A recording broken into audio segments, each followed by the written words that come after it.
জিয়াউর রহমানের কবরকে আল্লাহ তুমি জান্নাতুল ফেরদাউস বানাও। আল্লাহ তারেককে দিয়ে তুমি বাংলাদেশে কোরআনকে প্রতিষ্ঠিত করে দাও।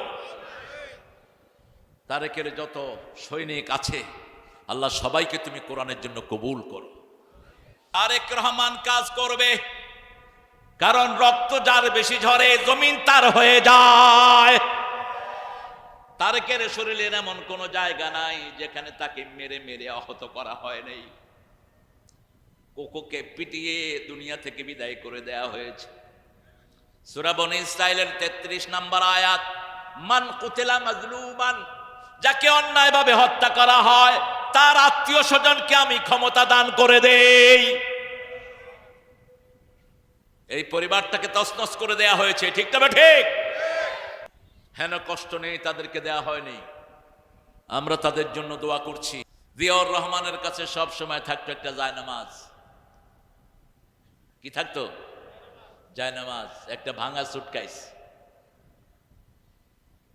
এই আদর্শ যদি বিএনপি ফিরে যায়, বিএনপির স্বাধীনতা, বিএনপির ক্ষমতায় আসা কেউ রোধ করতে পারবে না। কিন্তু যদি এই আদর্শ থেকে সরে যায়, বিএনপি আসবে না কখনো। বিএনপিকে আনবে যেই নেতা এটা গঠন করেছে, না তার আদর্শ নিয়ে আসবে, ঠিক কিনা? বিসমিল্লাহ যেরকম মুখে বলতে হবে, কাজেও থাকতে হবে। কি কথা কন না কেন? তবে অধিকাংশগুলো চেষ্টা করছে, এটা আমাদের বিনয় আছে। খালেদা জিয়ার শাসন আমলে, জিয়াউর রহমানের শাসন আমলে কোনো আলেমের কষ্ট হয়নি, কোনো আলেমকে তারা জেলখানায় পাঠায় নাই, ঠিক না? ঠিক। এই পজিটিভিটি কারোর মধ্যে নাই। আর গত সরকার তো মাশাআল্লাহ, আমি আপনাদের গাবতলী এসেও প্রোগ্রাম করতে পারিনি। প্রোগ্রামের জন্য কত নেতা খেতার অনুমতির দরকার হতো, কোথায় এ সমস্ত কুত্তা নেতাগুলো? ওসি ঠেলে ডিসির কাছে, ডিসি ঠেলে এসপির কাছে, এসপি ঠেলে এমপির কাছে, কোথায় সব ছাগল পাগল গুলো? কোরআন আল্লাহর কোরআন, জমিন আল্লাহর, আল্লাহর কোরআন পড়বো, কারো অনুমতির দরকার নাই, ঠিক না? ঠিক। কোরআনের জন্য যদি জীবন দিতে হয় রাজি আছেন না নাই? হাত তুলে দেখা দাও মুসলমান।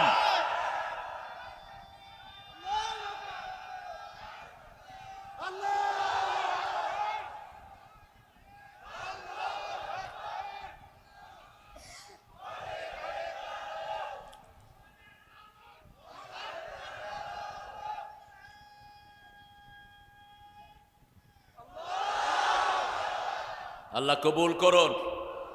ক্ষমতায় বিএনপি যাক, আমরা চাই বিএনপি দেশ গঠন করুক, কিন্তু আমরা চাই পার্লামেন্ট চলবে কোরআন দিয়ে, অন্য কোন কিতাব দিয়ে চলতে পারবে না। পার্লামেন্ট শুরু হবে বিসমিল্লাহ দিয়ে, শেষ হবে বিসমিল্লাহ দিয়ে, এটাই আমরা চাই। আমাদের আর কোনো চাওয়া নাই। আর কোন চাওয়া যার থাকবে সে মুসলমান না, ঠিক না? ঠিক। আল্লাহ বলছেন রাসূল যা কিছু এনেছেন, সূরা নিসার 65 নম্বর আয়াতে আল্লাহ রাব্বুল আলামিন বলছেন, ফালা ওয়া রাব্বিকা লা ইউমিনুন হাত্তা ইউহাক্কিমুকা ফীমা শাজারা বাইনাহুম সুম্মা লা ইয়াজিদু ফী আনফুসিহিম হারাজাম মিম্মা কাদাইত ওয়া ইউসাল্লিমু তাসলিমা। আল্লাহ নিজে কসম কাটছেন, ফালা ওয়া রাব্বিক, তোমার রবের কসম, লা ইউমিনুন, তারা মুমিন না। কারা মুমিন না? হাত্তা ইউহাক্কিমুকা ফীমা শাজারা বাইনাহুম, যতক্ষণ পর্যন্ত ফয়সালা রাসূল যা নিয়ে এসেছেন সেটা দিয়ে না করবা। সুম্মা লা ইয়াজিদু ফী আনফুসিহিম হারাজ, মনের ভিতরে কোনো কুণ্ঠা রাখা যাবে না। ইসলাম মানব কি মানব না, করব কি করব না, এই কুণ্ঠা রাখা যাবে না। ওয়া ইউসাল্লিমু তাসলিমা, পরিপূর্ণভাবে আত্মসমর্পণ করতে হবে। কার কথা? আল্লাহর কথা। 5ই আগস্টের আগ পর্যন্ত যারা বাংলাদেশে রক্ত দিয়েছে দেশের স্বাধীনতার জন্য, আজকে তাদের মধ্যে দলাদলি। তারা যদি এক থাকে বাংলাদেশের শান্তি কেউ নষ্ট করতে পারবে না, ঠিক না? ঠিক। সবচেয়ে বড় দল কোনটা বাংলাদেশের? জোরে বলেন। সবচেয়ে গণভিত্তিওয়ালা দল কোনটা? বিএনপি। আর সাথে যদি জামায়াতের এই সম্পর্কটা ভালো থাকতো, ঐক্য কেউ নষ্ট করতে পারত না। তো এখন কেন ঠেলাঠেলি? আমাদের এখানের বিএনপির প্রার্থীকে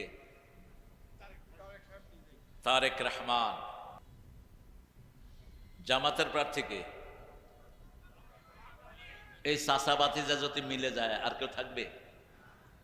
আমার খুব ভালো মনে আছে, আমার আব্বা লক্ষ্মীপুর সদরের এমপি হলেন, আব্বার সাথে হারলো খুরশিদ এনির চাচা, খুরশিদ চৌধুরী আপন চাচা। তা আব্বা মালাটা প্রথম নিয়ে খুরশিদ সদ্দিক গলায় দিলেন। খুরশিদ সদ্দিক কেঁদে ফেললেন, আব্বাকে জড়িয়ে ধরে বললেন, স্যার আপনি এত মহান। বলছে, খুরশিদ মানুষ আমারে ভোট দিছে আর কি, কিন্তু কাজ তো করবা তুমি, কাজ তো করবা তুমি। গোলাম রাব্বানী সাহেব যদি নেতা হনও, কিন্তু কাজ করবে কে? বিগত 17টা বছর সবচেয়ে বেশি মামলা খেয়েছে কারা? কারা? কয়টা ছিল মামলা? 226টা ছিল মামলা। মিল্টন আমার খুব কাছের ছিল, মিল্টনের বিরুদ্ধে কয়টা ছিল? বহুত, হিসাব নাই। এই জন্য যারা মামলা খায় এদের গুনাহগুলো মাফ হয়ে যায়। মিথ্যা মামলা যারা খায় এরা নবীদের সুন্নত বহন করে। সব নবীদেরকে মিথ্যা মামলা দিয়েছে কাফেররা, ঠিক না বা ঠিক? একটা লোকের বিরুদ্ধে যদি 100 মামলা হয় তো জীবনই শেষ, হাজিরা দিতে দিতেই তো ওর বছর শেষ। সেই মামলা এখনো কিন্তু মিটে নাই। আপনাদের ইউনূস সাহেব খুব সতর্ক লোক, আইন উপদেষ্টা বানিয়েছেন ওই শয়তানের 5 আটায় কুকুরকে। আমি প্রথম বলেছিলাম আরে লাথি মেরে বের করে দাও, এই লোকটা সম্পূর্ণ ইসলাম বিরোধী। আইনের ভিতরে যে বসেছে উপদেষ্টা প্রায়গুলো বেনামাজি। আমরা চাই নামাজি লোক আমাদের দেশে আসুক, ঠিক না বা ঠিক? আমরা চলে যাব, পৃথিবীতে থাকবো না, মৃত্যুর পরেই প্রথম হিসাব কিসের হবে? নামাজের হিসাব হবে। রাসূল সাল্লাল্লাহু আলাইহি ওয়াসাল্লাম বলছেন, কবরে রাখার পরেই মাটি চাপ দিতে আসবে চারিদিক থেকে, মাথার কাছ থেকে আসবে, ডান দিকে বাম দিকে পায়ের দিক থেকে। মাথার কাছে যখন মাটি চাপ দিতে আসবে, কোরআন সেখানে দাঁড়িয়ে যাবে। যারা কোরআন পড়েছে, কোরআন কায়েম করেছে, কোরআনের প্রতিষ্ঠা গঠন করেছে, এত সুন্দর একটা মাদ্রাসা গড়ে দিয়েছে আমার সুমন, কিন্তু ছাত্রী নাই। মাত্র কয়টা ছাত্রী? কয়টা? 42 জন। কেন? আপনারা এত লক্ষ মানুষ, কেন 42টা মেয়ে হবে এখানে? কোরআন শরীফ পড়ানো ওটা সুন্নত না নফল? হ্যাঁ, এই পিছনে থেকে কইছে সুন্নত, এই জন্য তো পড়লে পড়লাম, না পড়লে নেই। কোরআন শরীফ পড়া কি? আরো জোরে বলেন। তো ফরজ নাই, আপনি কি দিয়ে কি করেন? ওই এক লোক শুনছে পাগলি মাথায় দিলে খুব সোয়াব, এখন নামাজ পড়বে, পাগলি তো নাই, লুঙ্গি খুইলা মাথা বেঁধে গেছে কি? গেছে কি? ফরজ ধরছে কি? আপনাদের এই অবস্থা হয়েছে। কিসের স্কুল? আপনার এই সন্তান যদি কোরআন না শিখে, সূরা ফুসসিলাতে আল্লাহ বলছেন এই সন্তান আল্লাহর কাছে বলবে, আল্লাহ যেই পিতামাতা আমাকে কোরআন শিক্ষা দেয়নি, যেই মা বাবা কোরআন শিক্ষা দেয়নি, যে টিচাররা কোরআন শিক্ষা দেয়নি, وقال الذين كفروا ربنا أرنا الذين أضلانا من الجن والإنس نجعلهما تحت أقدامنا ليكونا من الأسفلين। সব অবিশ্বাসীরা বলবে, কাফেররা বলবে, হে আল্লাহ আমাদেরকে দেখিয়ে দেন যারা আমাদেরকে গোমরা করেছে। নাজআলহুমা তাহতা আকদামিনা, you'll fish them under our feet, আমাদের পায়ের তলায় তাদেরকে পিষ্ট করব। আগে তারা জাহান্নামী হবে, তারপরে আমরা জাহান্নামী হব। অথচ আপনার সন্তানের জন্য আপনি কত পরিশ্রম করেন, কত কোরবানি করেন। আপনার সন্তান যদি যখনই বলবে রাব্বির হামহুমা কামা রাব্বায়ানি সগীরা, সাথে সাথে পিতামাতার গুনাহ মাফ করে দিবেন কে? পিতামাতার জন্য নূরের বাতি কবরে স্থাপন করে দিবেন কে? এখন কি বানাচ্ছেন এগুলো? সমস্ত স্কুলগুলোতে কোরআন হাদিসের কোনো স্পর্শ নাই, একটা সালাম পর্যন্ত শেখানো হয় না। স্কুলের 5-এর ছেলেরা এখন বিড়ি খায়, আপনাদের এখানে নাই? হ্যাঁ, কি খায়? ও লোকায় খায়। লুকায় আর কয়দিন খাবে? যখন 6-এ উঠলে শরীরটা বড় হয়ে যাবে, তখন আপনার মুখের সামনে দুয়া ছাড়বে। কি শিখানো হচ্ছে? কোরআনের প্রতিষ্ঠানে দেন, যা কিছু হোক না হোক বাচ্চাটা বিনয়ী হবে, বাচ্চারা পিতামাতার জন্য দোয়া করবে, ঠিক না ঠিক? আপনার মেয়েকে দেন কোরআনের প্রতিষ্ঠানে, আপনার ছেলেকে দেন কোরআনের প্রতিষ্ঠানে, ফরজ। ছেলে যদি কোরআন না জানে আপনি আল্লাহর কাছে জবাব দিতে পারবেন না। আর ছেলে মেয়ে যদি কোরআন পড়ে আগে পিতামাতার আমলনামায় তুলে দিবেন কে? সেজন্য আল্লাহ বলছেন, লাইসাল বিররা আন তুওয়াল্লু উজুহাকুম কিবালাল মাশরিকি ওয়াল মাগরিব। পূর্ব পশ্চিমে মাথা ঠোকানোর মধ্যে কোনো সওয়াব নাই। আল্লাহ যদি বলেন কোনো সওয়াব নাই, আপনি জোর করে সওয়াব দিতে পারবেন না। আল্লাহ বলছেন, লাইসাল বিররা আন তুওয়াল্লু উজুহাকুম কিবালাল মাশরিকি ওয়াল মাগরিব, লাইসাল বিররা আন তাতুল বুয়ুতা মিন আবওয়াবিহা। যদি কেউ বাড়ির পিছনের দরজা দিয়ে ঢুকে কোনো সওয়াব নাই, গুনাহ হবে। আতুল বুয়ুতা মিন আবওয়াবিহা, আসতে হবে সামনের দরজা দিয়ে। কার আইন? কার আইন? আল্লাহর আইন। যেমন মদিনাতে মুসলমানরা একজন ইহুদির ক্ষেতের পানি বন্ধ করে দিয়েছে। এক মুনাফিক ক্ষেতের পানি বন্ধ করে দিয়েছে। ইহুদি গিয়ে বিচার দিলেন রাসূল সাল্লাল্লাহু আলাইহি ওয়াসাল্লামের কাছে, ইয়া রাসূলুল্লাহ, আপনার এক কালেমা পড়া লোক আমার ক্ষেতের পানি বন্ধ করে দিয়েছে।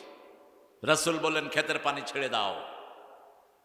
ওই লোকটা রাসূলের বিচারটা পছন্দ হলো না, গেছে আবু বকরের কাছে, আবু বকর আপনি একটু বিচার করে দেন।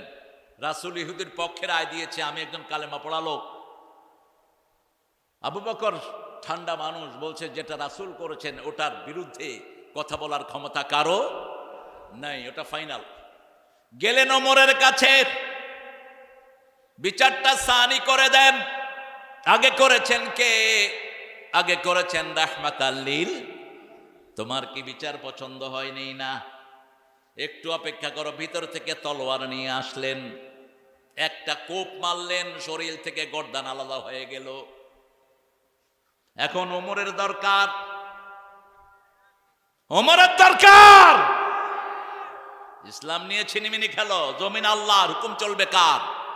আমার শরীরে হুকুম চলে কার? আমি কার আইনে চোখে দেখি? আরে কথা বলেন না কেন?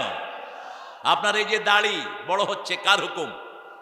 নখ বড় হচ্ছে কার হুকুম? খাওয়াগুলো পেটে ঢুকান, আল্লাহ যদি বলেন যে হজম হইস না, হবে হজম? হবে না।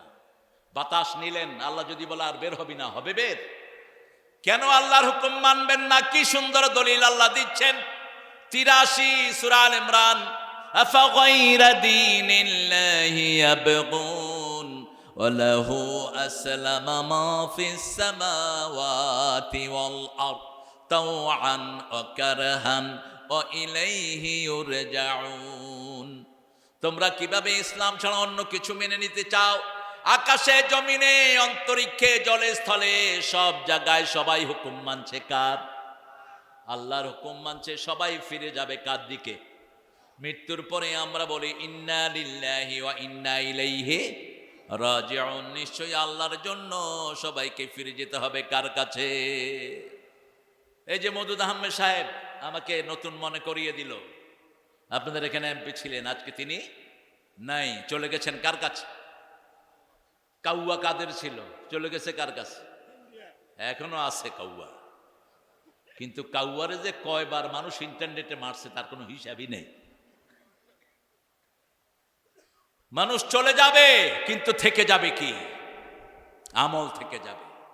জিয়াউর রহমানকে শহীদ করা হয়েছে, আল্লাহ তার শাহাদাতকে কবুল করুক। যারা তাকে শহীদ করেছে একটাও দুনিয়াতে, তাদেরকে আল্লাহ এমনি সরায়া দিচ্ছে, এটি আল্লাহর দস্তুর। কিন্তু তার আমলটা রয়ে গেছে। একটা পয়সা তো দূরের কথা, ওই ভাঙা সুটকেস রেখে দুনিয়া থেকে বিদায় হয়েছে। আপনি কি নিয়ে বিদায় হবেন? যখন ওমর ওই লোকটাকে শরীর থেকে গর্দান ফেলে দিল, সারা মদিনায় প্রচারিত হয়ে গেল, কাতালা ওমর মুসলিমান। রাসূল সাল্লাল্লাহু আলাইহি ওয়াসাল্লামের কাছে বিচার গেল।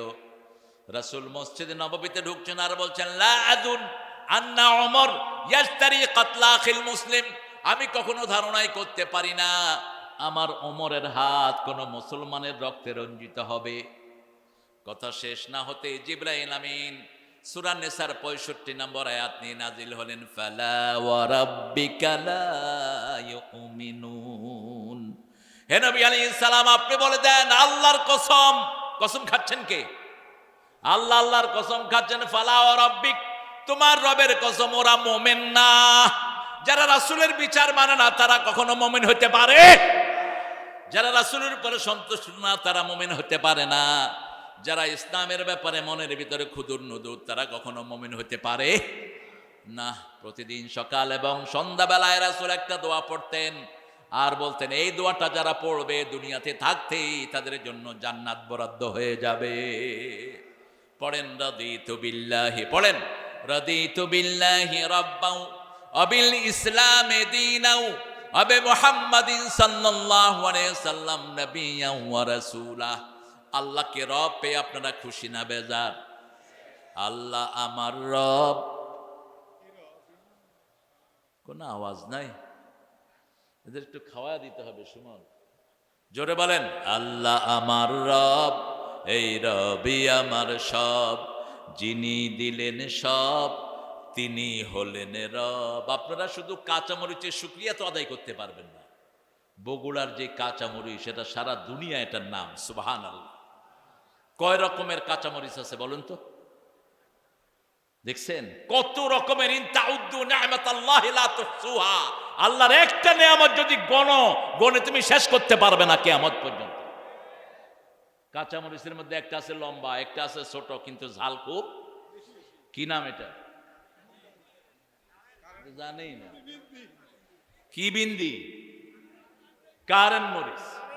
খাইলে শরীরে কি হয়? কারেন্ট সৃষ্টি হয়। এটা খাবেন, হার্টের ব্লক ছুটে যাবে, মেডিকেলি পরীক্ষিত। কাঁচামরিচ যারা খায় পেটে গ্যাস জমতে পারে না, হার্ট ভালো থাকে, ফ্রেশ থাকে হার্ট। এই নিয়ামত বগুড়াতে বেশি না কম? বেশি। আর কি নিয়ামত বগুড়ায় আছে? তরি তরকারি আছে না নাই? কোন জিনিসের কমতি আছে বগুড়ায়? আমরা বগুড়া সোল পুঁটি মাছ ধরতে গিয়ে ধরে আনলাম। আলু সারা পৃথিবীর সব মানুষের প্রিয় খাদ্য কি? আলু। বগুড়াতে বেশি না কম? কোন জিনিস নাই সেটা বলেন। ঢাকার সব সুযোগ সুবিধা এখানে আছে, যাতায়াত থেকে শুরু করে সব। সেই জন্য আল্লাহ বলছেন, আমার ইসলামকে মানবা, আমাকে রব পেয়ে যারা খুশি, আমার ইসলাম পেয়ে যারা খুশি, নবীকে নবী পেয়ে যারা খুশি, তাদের জন্য আমি জান্নাত বরাদ্দ করে দেই। কারণ আমাদেরকে ইসলাম দিয়ে খুশি হয়েছেন কে? আল্লাহ বলছেন, আলিয়াউমা আকমালতু লাকুম দীনাকুম ওয়া আতমামতু আলাইকুম নি'মাতি ওয়া রাদিতু লাকুমুল ইসলাম দীনা। আজকের দিনে আমার নিয়ামত আমি তোমাদের জন্য পরিপূর্ণ করে দিলাম। আলিয়াউমা আকমালতু লাকুম দীনাকুম, আমার দিন তোমাদের জন্য পরিপূর্ণ করে দিলাম, নিয়ামত পরিপূর্ণ করে দিলাম। ওয়া রাদিতু লাকুমুল ইসলামা দীনা, তোমাদেরকে ইসলাম দিয়ে আমি আল্লাহ খুশি হয়ে গেছি। আপনারা খুশি না বেজার? ইসলাম অনুযায়ী চলবেন তো? চলবেন তো?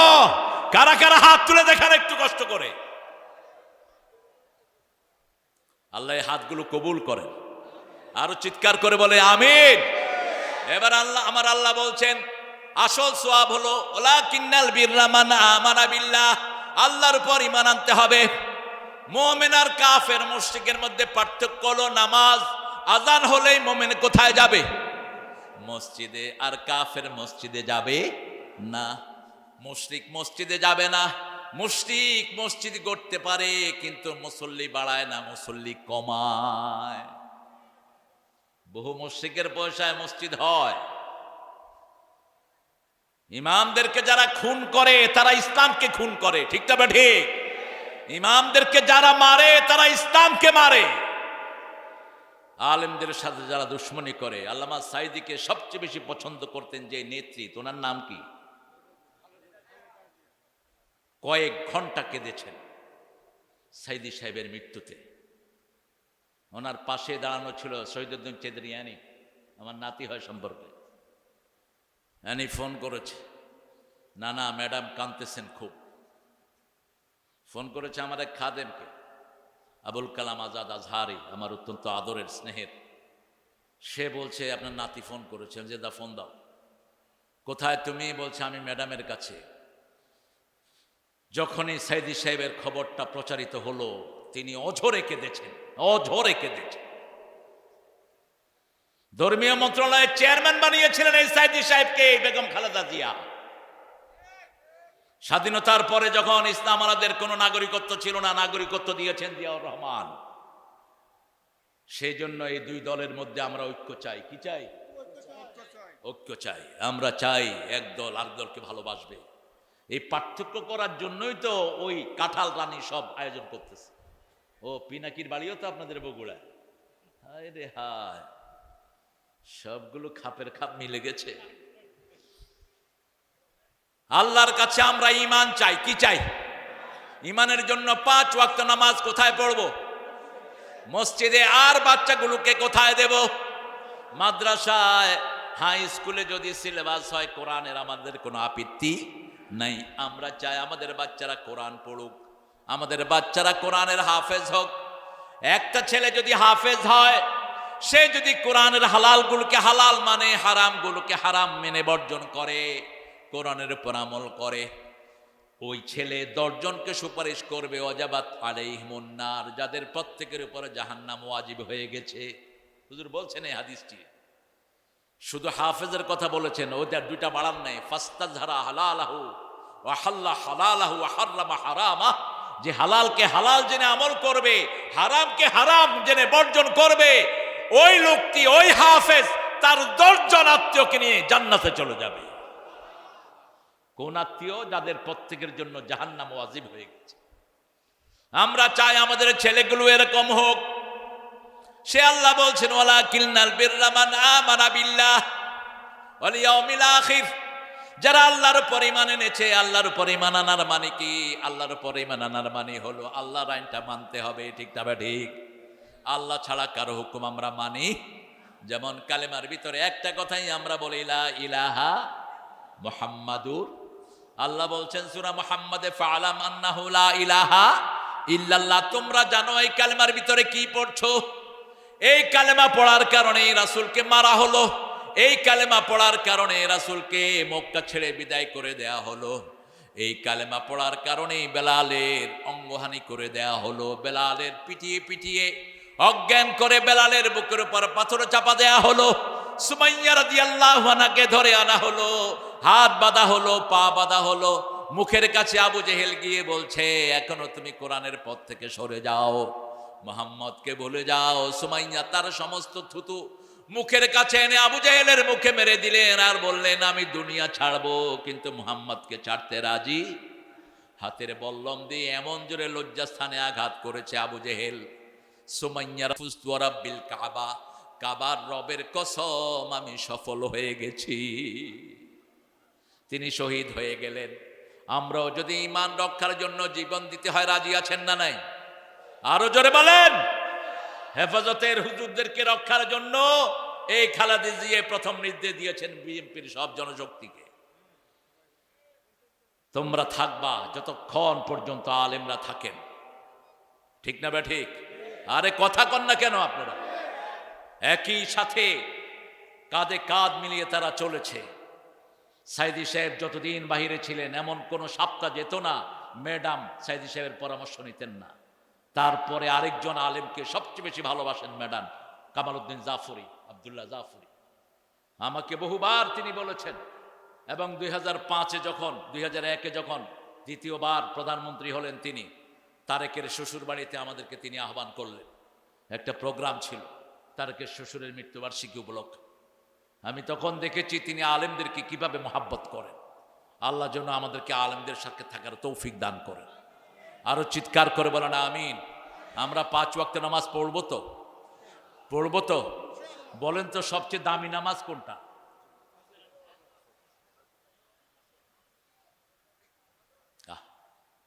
কতদিন ধরে নামাজ পড়েন, দামি নামাজটা চিনলেন না। 238 সূরা বাকারা, কত নাম্বার বললাম? 238। আল্লাহ বলছেন হাফিজু আলাস সালাওয়াতি ওয়াস সালাতিল উস্তা ওয়া কুমু লিল্লাহি কানিতিন।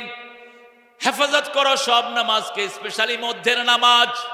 5 ওয়াক্ত নামাজ, 2 ওয়াক্ত দিনে, 2 ওয়াক্ত রাতে, মধ্যখানে 1 ওয়াক্ত আছে, কি নাম এটার? আসর। রাসূল সাল্লাল্লাহু আলাইহি ওয়াসাল্লামকে সাহাবায়ে কেরাম জিজ্ঞেস করলেন, ইয়া রাসূলুল্লাহ, আসরের এত দাম কেন? রাসূল সাল্লাল্লাহু আলাইহি ওয়াসাল্লাম বললেন, দিনের ফেরেশতাগুলো আসরের সময় বিদায় নেয়, রাতের ফেরেশতারা আসরের সময় দুনিয়াতে নাজিল হয়। তো একজন লোক যখন আসরে দাঁড়ায়, দিনের ফেরেশতারা বিদায় নেয়, দেখে যায় সে নামাজে দাঁড়ানো, আবার রাতের ফেরেশতারা এসে দেখে নামাজে দাঁড়ানো, তার 24 ঘন্টা নামাজের ভিতরে শামিল হয়ে যায়। এই জন্য রাসূল বলছেন, বুখারীর বর্ণনা, কেউ যদি ইচ্ছা করে আসর ছেড়ে দেয়, তার সমস্ত আমল আল্লাহ বরবাদ করে দেন। আর যদি ওই দিনের আসর ছুটে যায়, যে কোনো কারণে যদি আসর সে কাজা করে, ওই দিনের আমল তার নষ্ট হয়ে যায়। আর আসর যদি ছেড়েই দেয়, সারা জীবনের আমল তার বরবাদ করে দিবেন কে? মান আমানা বিল্লাহি ওয়াল ইয়াউমিল আখির। আখিরাতের কথা কেন বললেন? আল্লাহ এখানে ঈমানের কথা বললেন, কিন্তু সূরা বাকারার শুরুতে বললেন অবিল আখিরাতে হুম ইউকিনুন। আখিরাতের প্রতি তোমরা ইয়াকিন আনবা। ইয়াকিন আর ঈমানের মধ্যে পার্থক্য হলো অনেক বড়। যেমন এই মাহফিলটার ব্যাপারে পোস্টারিং হয়েছে, লিফলেটিং হয়েছে, মাইকিং হয়েছে, তখন ওটা ছিল ঈমান। তখন ওটা ছিল কি? আজকে আপনারা এসেছেন লাখ লাখ মানুষ চারিদিক থেকে, আজকে আবার চলে যাবেন, এটা একটা বিশ্বাস, এটার নাম ইয়াকিন। এটার নাম কি? ইয়াকিন। চোখে দেখে যেটা বিশ্বাস, চোখের সামনে আনতে হবে আখিরাত। তাহলে আপনাকে দিয়ে কোনো অপকর্ম হবে না, আপনাকে দিয়ে কোনো গুনার কাজ হবে না, কারো জমির আইল ঠেলা হবে না, কোনো মেয়ের ইজ্জত লুণ্ঠন হবে না, কোনো মেয়ের মোহরানা আত্মসাৎ হবে না।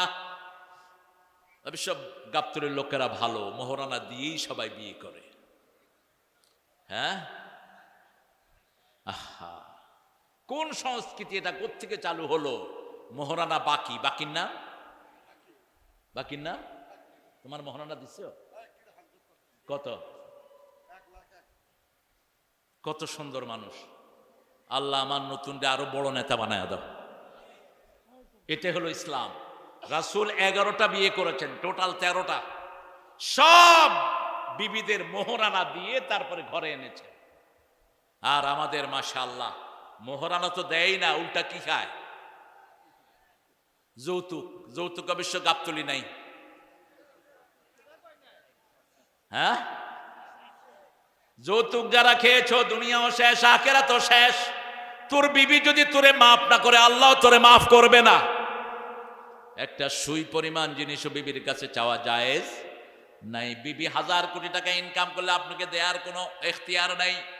যদি দয়া করে দেয় আপনি খেতে পারেন, কিন্তু যদি না দেয়, জোর করে বিবি থেকে আদায় করার কোনো সিস্টেম নাই। খাদিজাতুল কুবরার সম্পদ রাসূলের পায়ে ওয়াকফ করে দিয়েছেন। কিন্তু রাসূল যখন মা খাদিজাকে ঘরে এনেছেন, 19টা ওঁট তার মোহরানা আদায় করেছেন, তারপরে তিনি কবুল বলেছেন। আল্লাহ রাব্বুল আলামিন বলছেন, আখিরাতকে সামনে রাখবা, ঈমান আনবা আখিরাতের উপর। আখিরাতকে সামনে রাখলে আমাদের অবস্থা হবে ওই মহিষী নারীর মতো। রাতের অন্ধকারে তিনি জিনা করে ফেলেছেন, জিনার কারণে পেটে বাচ্চা চলে এসেছে। রাসূলের কাছে গিয়ে বলছেন, জানাই তো ইয়া রাসূলুল্লাহ, হে আল্লাহর হাবিব, আমি জিনা করেছি। কি আমি জিনা করেছি। রাসূল মুখ ফিরিয়ে নিলেন। মহিলা আবার গিয়ে বলছেন, জানাই তুই ইয়া রাসূলুল্লাহ। কি ছিল মহিলার চোখের সামনে? মহিলা চিন্তা করলেন, দুনিয়াতে যদি কোরআন দিয়ে এটার শাস্তি নিয়ে নেই, এই কোরআন দিয়ে কিয়ামতে বিচার করবেন কে? বিচারের একটাই কিতাব, কিতাবটার নাম কি? কোরআন। এই কিতাব দিয়ে যদি আমি দুনিয়াতে বিচার নেই, আখিরাতে আর সেটার জন্য কোনো কষ্ট করতে হবে না। আবার গিয়ে বললেন, জানাই তুই ইয়া রাসূলুল্লাহ। রাসূল কেন মুখ ফিরিয়ে নিলেন? মুখ ফিরিয়ে নিলেন এই জন্য, কেউ যখন গোপনে গুনাহ করে, গোপনে তওবা করলে মাফ করে দিবেন কে? আর যখন সে প্রকাশ্যে গুনাহ করে, প্রকাশ্যে জিনায় ধরা পড়ে, তার শাস্তিটাও প্রকাশ্যে দিতে হয়। ফালিয়াশহাদ তায়ফাতুম মিনাল মুমিনিন। আল্লাহ বলছেন, মুমিনদের একটা অংশের সামনে তাকে শাস্তি দিবা, যাতে সবার জন্য শিক্ষা হয়ে যায়। রাসূল চাইলেন ওই মহিলা যেন গোপনে গিয়ে তওবা করে, কিন্তু মহিলার ঈমান এত বেশি ছিল, তিনি বললেন, ইয়া রাসূলুল্লাহ, আপনি আমাকে শাস্তি দেন। রাসূল সাল্লাল্লাহু আলাইহি ওয়াসাল্লাম বললেন, আপনার পেটে বাচ্চা এসেছে নাকি? কয় হ্যাঁ, বাচ্চা এসেছে। এবার রাসূল সাল্লাল্লাহু আলাইহি ওয়াসাল্লাম বললেন, আপনার বাচ্চা প্রসবের আগে আপনাকে শাস্তি দেয়া যাবে? আপনার অপরাধ হয়েছে, কিন্তু পেটের বাচ্চার কোনো অপরাধ। বিভিন্ন নিষিদ্ধ পল্লীতে মেয়েরা থাকে আমাদের সামাজিক অবকাঠামোর কারণে। আমাদের সমাজ তাদের অধিকার দেয় না, এই জন্য তারা অনেকেই বাজে পথ বেছে নেয়, ঠিক কিনা? কিন্তু ওই মেয়েদের যদি কোনো ছেলে হয় আমরা তাকে খারাপ চোখে দেখি না, কখনো না, কখনো দেখবেন না। ছেলেটার তো কোনো পাপ নাই, পাপ করেছে তার মা, ঠিক না ঠিক? ছেলেটা কি নিষ্পাপ। রাসূল সেটাই বুঝালেন। সন্তান প্রসব হওয়ার পরে রাসূল বললেন আফসালহু ফি আমাইন, 2 বছর তার দুধ খাওয়ার অধিকার আল্লাহ দিয়েছেন, অতএব দুধ ছাড়ার আগ পর্যন্ত তাকে তোমাকে শাস্তি দেয়া যাবে না। মহিলা চলে গেলেন, পাহারা দিলেন কে? আল্লাহ পাহারা দিলেন। 2 বছর পরে মহিলা ওই শিশুর হাতে শুকনা খাবার দিয়ে হাজির। ওই মহিলা জানতেন এই শাস্তি যদি তিনি বহন করেন তিনি আর দুনিয়াতে থাকবেন না, কারণ বিবাহের পরে যদি কেউ জিনা ব্যভিচার করে তার শাস্তি হলো পাথর মেরে তাকে উড়িয়ে দাও। একটা শাস্তি যদি বাংলাদেশে কার্যকর হতো এত পরকীয়া হতো না, এত বাজে কাজ হতো না, ঠিক না বা ঠিক? পরকীয়ার জন্য অবশ্য আমাদের ভাইয়েরাও দায়ী। বিয়ে করেই আপনি ফট করে বিদেশে চলে যান, 2 বছর 3 বছরের জন্য বিবি রেখে, কে দিয়েছে এই লিবার্টি? আপনাকে এই অধিকার দিয়েছে কে? ইয়ালুনা তারাব্বাসু আরবাতা আশহুর, 226 সূরা বাকারা। আপনি 4 মাসের বেশি বিবি থেকে আলাদা থাকতে পারবেন না। ওমর ফারুক যখন প্রেসিডেন্ট, খলিফাতুল মুসলিমিন, সবাই আসার পরে ঘুমাতো, উনি আসার পরে রাস্তায় রাস্তায় হাঁটতেন, কার কি অসুবিধা আছে, কষ্ট আছে, সারা রাত হাঁটতেন, ফজর পড়ে তারপরে বাসায় ফিরতেন। একদিন হাঁটছেন, দেখে যে এক বাসা থেকে গানের আওয়াজ আসতেছে, মেয়ের কণ্ঠের গান। তিনি পিছন দিক দিয়ে বাড়িতে ঢুকে পড়লেন। যখনই ঢুকলেন ভিতরের মেয়ে বলছে যে আমার বাড়িতে ঢুকেছো, তুমি 3টা বড় অপরাধ করেছো, দাঁড়াও। যখনই ওমর ফারুক শুনলেন 3টা অপরাধ, তিনি দাঁড়িয়ে গেলেন। কি অপরাধ? মহিলা প্রথম বলছে আতুল বুয়ুতা মিন আবওয়াবিহা, আল্লাহ বলেছেন বাড়ির সামনের দরজা দিয়ে আসতে, তুমি পিছন দিয়ে ঢুকলা কেন? 1 নম্বর অপরাধ। দ্বিতীয় অপরাধ, সূরা নূরের ভিতরে আল্লাহ বলছেন লা তাদখুলু বুয়ুতান গায়রা বুয়ুতিকুম হাত্তা তাস্তানিসু ওয়া তুসাল্লিমু আলা আহলিহা, তুমি নিজের ঘর হোক অন্যের ঘর হোক অনুমতি এবং সালাম না দিয়ে ঢুকবা না। তুমি অনুমতিও নাও নেই, সালামও দাও নেই। ওমর ফারুক সাথে সাথে নিজের ভুল স্বীকার করলেন। এটাই হলো মুমিনের কাজ। ভুল করলেই মুমিন স্বীকৃতি দিবে কার কাছে? আল্লাহর কাছে। সাথে সাথে তিনি বললেন, কত বড় ওমর! কোন ওমর? রাসূল বলছেন লাউ কানা নাবিয়্যাম মিন বাদি লাকানা ওমর, আমার পরে যদি কেউ নবী হতো ওমর নবী হয়ে যেত। কোন ওমর? ওমরের সিদ্ধান্তের উপর কোরআনের আয়াত নাজিল হয়েছে। ওমর ফারুক সিদ্ধান্ত দিয়েছেন একটা, সাহাবায়ে কেরাম আরেকটা। ওমর ফারুকের উপর সিদ্ধান্তের উপর কোরআন নাজিল করেছেন কে? কোন ওমর? বসতেন এখানে, শত শত মাইল দূরে তার চোখ থাকতো। মসজিদে নববীতে খুতবা দিচ্ছেন, হিমসে সাহাবায়ে কেরাম যুদ্ধ করছেন পাহাড়ের উপর। তিনি খুতবায় দাঁড়িয়ে বললেন, ইয়া সারি আল জাবাল আকবিল, হে পাহাড়ে আরোহণকারীরা সামনের দিকে যাও। মসজিদে নববীর লোকেরা বলছে, আপনি জুমা পড়াচ্ছেন এখানে, এখানে পাহাড় পেলেন কোথায়? আমরা কোথায়? কাকে কি নির্দেশ দিচ্ছেন? তিনি বলছেন, আমি জুমা পড়াচ্ছি এখানে, কিন্তু আমার চোখ শত শত মাইল দূরে, ওখানে সাহাবায়ে কেরাম যুদ্ধ করছেন, আমি তাকে যুদ্ধের নির্দেশনা দিচ্ছি। সুবহানাল্লাহ বলবেন না? যে হুজুর বলছে সুবহানাল্লাহ, বাড়ি গিয়ে বললেন, জোরে বলেন সুবহানাল্লাহ। এই যে সুবহানাল্লাহ বললেন, কি লাভ হলো বলেন? লাভ হলো মিস্টার ইবলিস আশেপাশে থাকলে দৌড়, চিৎকার করে বলেন সুবহানাল্লাহ। এগুলো বেশি পড়বেন, 4টা কালেমা বেশি পড়লে আপনার রিজিক বাড়বে, আপনার শরীর সুস্থ থাকবে, সব রকমের ব্যাকটেরিয়া থেকে আল্লাহ আপনাকে হেফাজত করে দিবেন। এখন তো রোগের কোনো সীমানা নাই, এই তসবিহগুলো মানুষকে রোগ মুক্ত রাখে। ওমর ফারুক যখন এটা বললেন, ওই মুজাহিদরা যখন যুদ্ধ থেকে ফিরে আসলেন, লোকেরা জিজ্ঞেস করলো, কয়েক জুমা আগে আপনাদেরকে ওমর ফারুক নির্দেশ দিয়েছেন, আপনারা কি শুনেছেন? ওই লোকেরা বলছে, তোমরা যা শুনেছ আমরাও তাই শুনেছি। নীল নদের পানি শুকিয়ে ফেলতো দৈত্যরা, জিনেরা, সুন্দরী রমণী বলি দিলে এটা ছেড়ে দিত। এখনো বলি সিস্টেম হিন্দু ধর্মে আছে না নাই? ওমর ফারুক যখন ক্ষমতায় বসলেন, ওনার কাছে মিশর থেকে আসলো যে ইয়া রাসূলুল্লাহ, ইয়া ওমর খলিফাতুল মুসলিমিন, বছরের একটা সময় নীল নদের পানি শুকিয়ে যায়, 4টা নদীর জন্ম হলো জান্নাতে। কয়টা নদী? আরে কথা বলেন না কেন? নীল নদ, দজলা, ফোরাত, টাইগ্রিস, আরেকটা নদী, এই 4টা নদীর জন্ম জান্নাতে। জান্নাতি মাছ হলো তেলাপিয়া। নীল নদে সবচেয়ে বেশি কোন মাছ? তেলাপিয়া। তেলাপিয়া খাবেন, অসংখ্য রোগের ঔষধ। ইন্টারনেটে এগুলো প্রায় আসে। এখন পয়সালারা তেলাপিয়া খায় না, কারণ এটা গরিবের মাছ। গরিবেরই তো হার্ট ভালো, আর পয়সালারই তো হার্ট খারাপ। ঠিক না বা ঠিক? গরিবের শরীর খুব ভালো, 2 কেজি গোস্ত দিলে খায়া কয় আরো 2 কেজি দে, আমি আসি। আর পয়সালারা দিলে 1 টুকরা খায়া কয় আমার দৌড়ছে, তো দরাই থাকবে। তেলাপিয়া খাবেন, আর খাবেন পাঙ্গাস।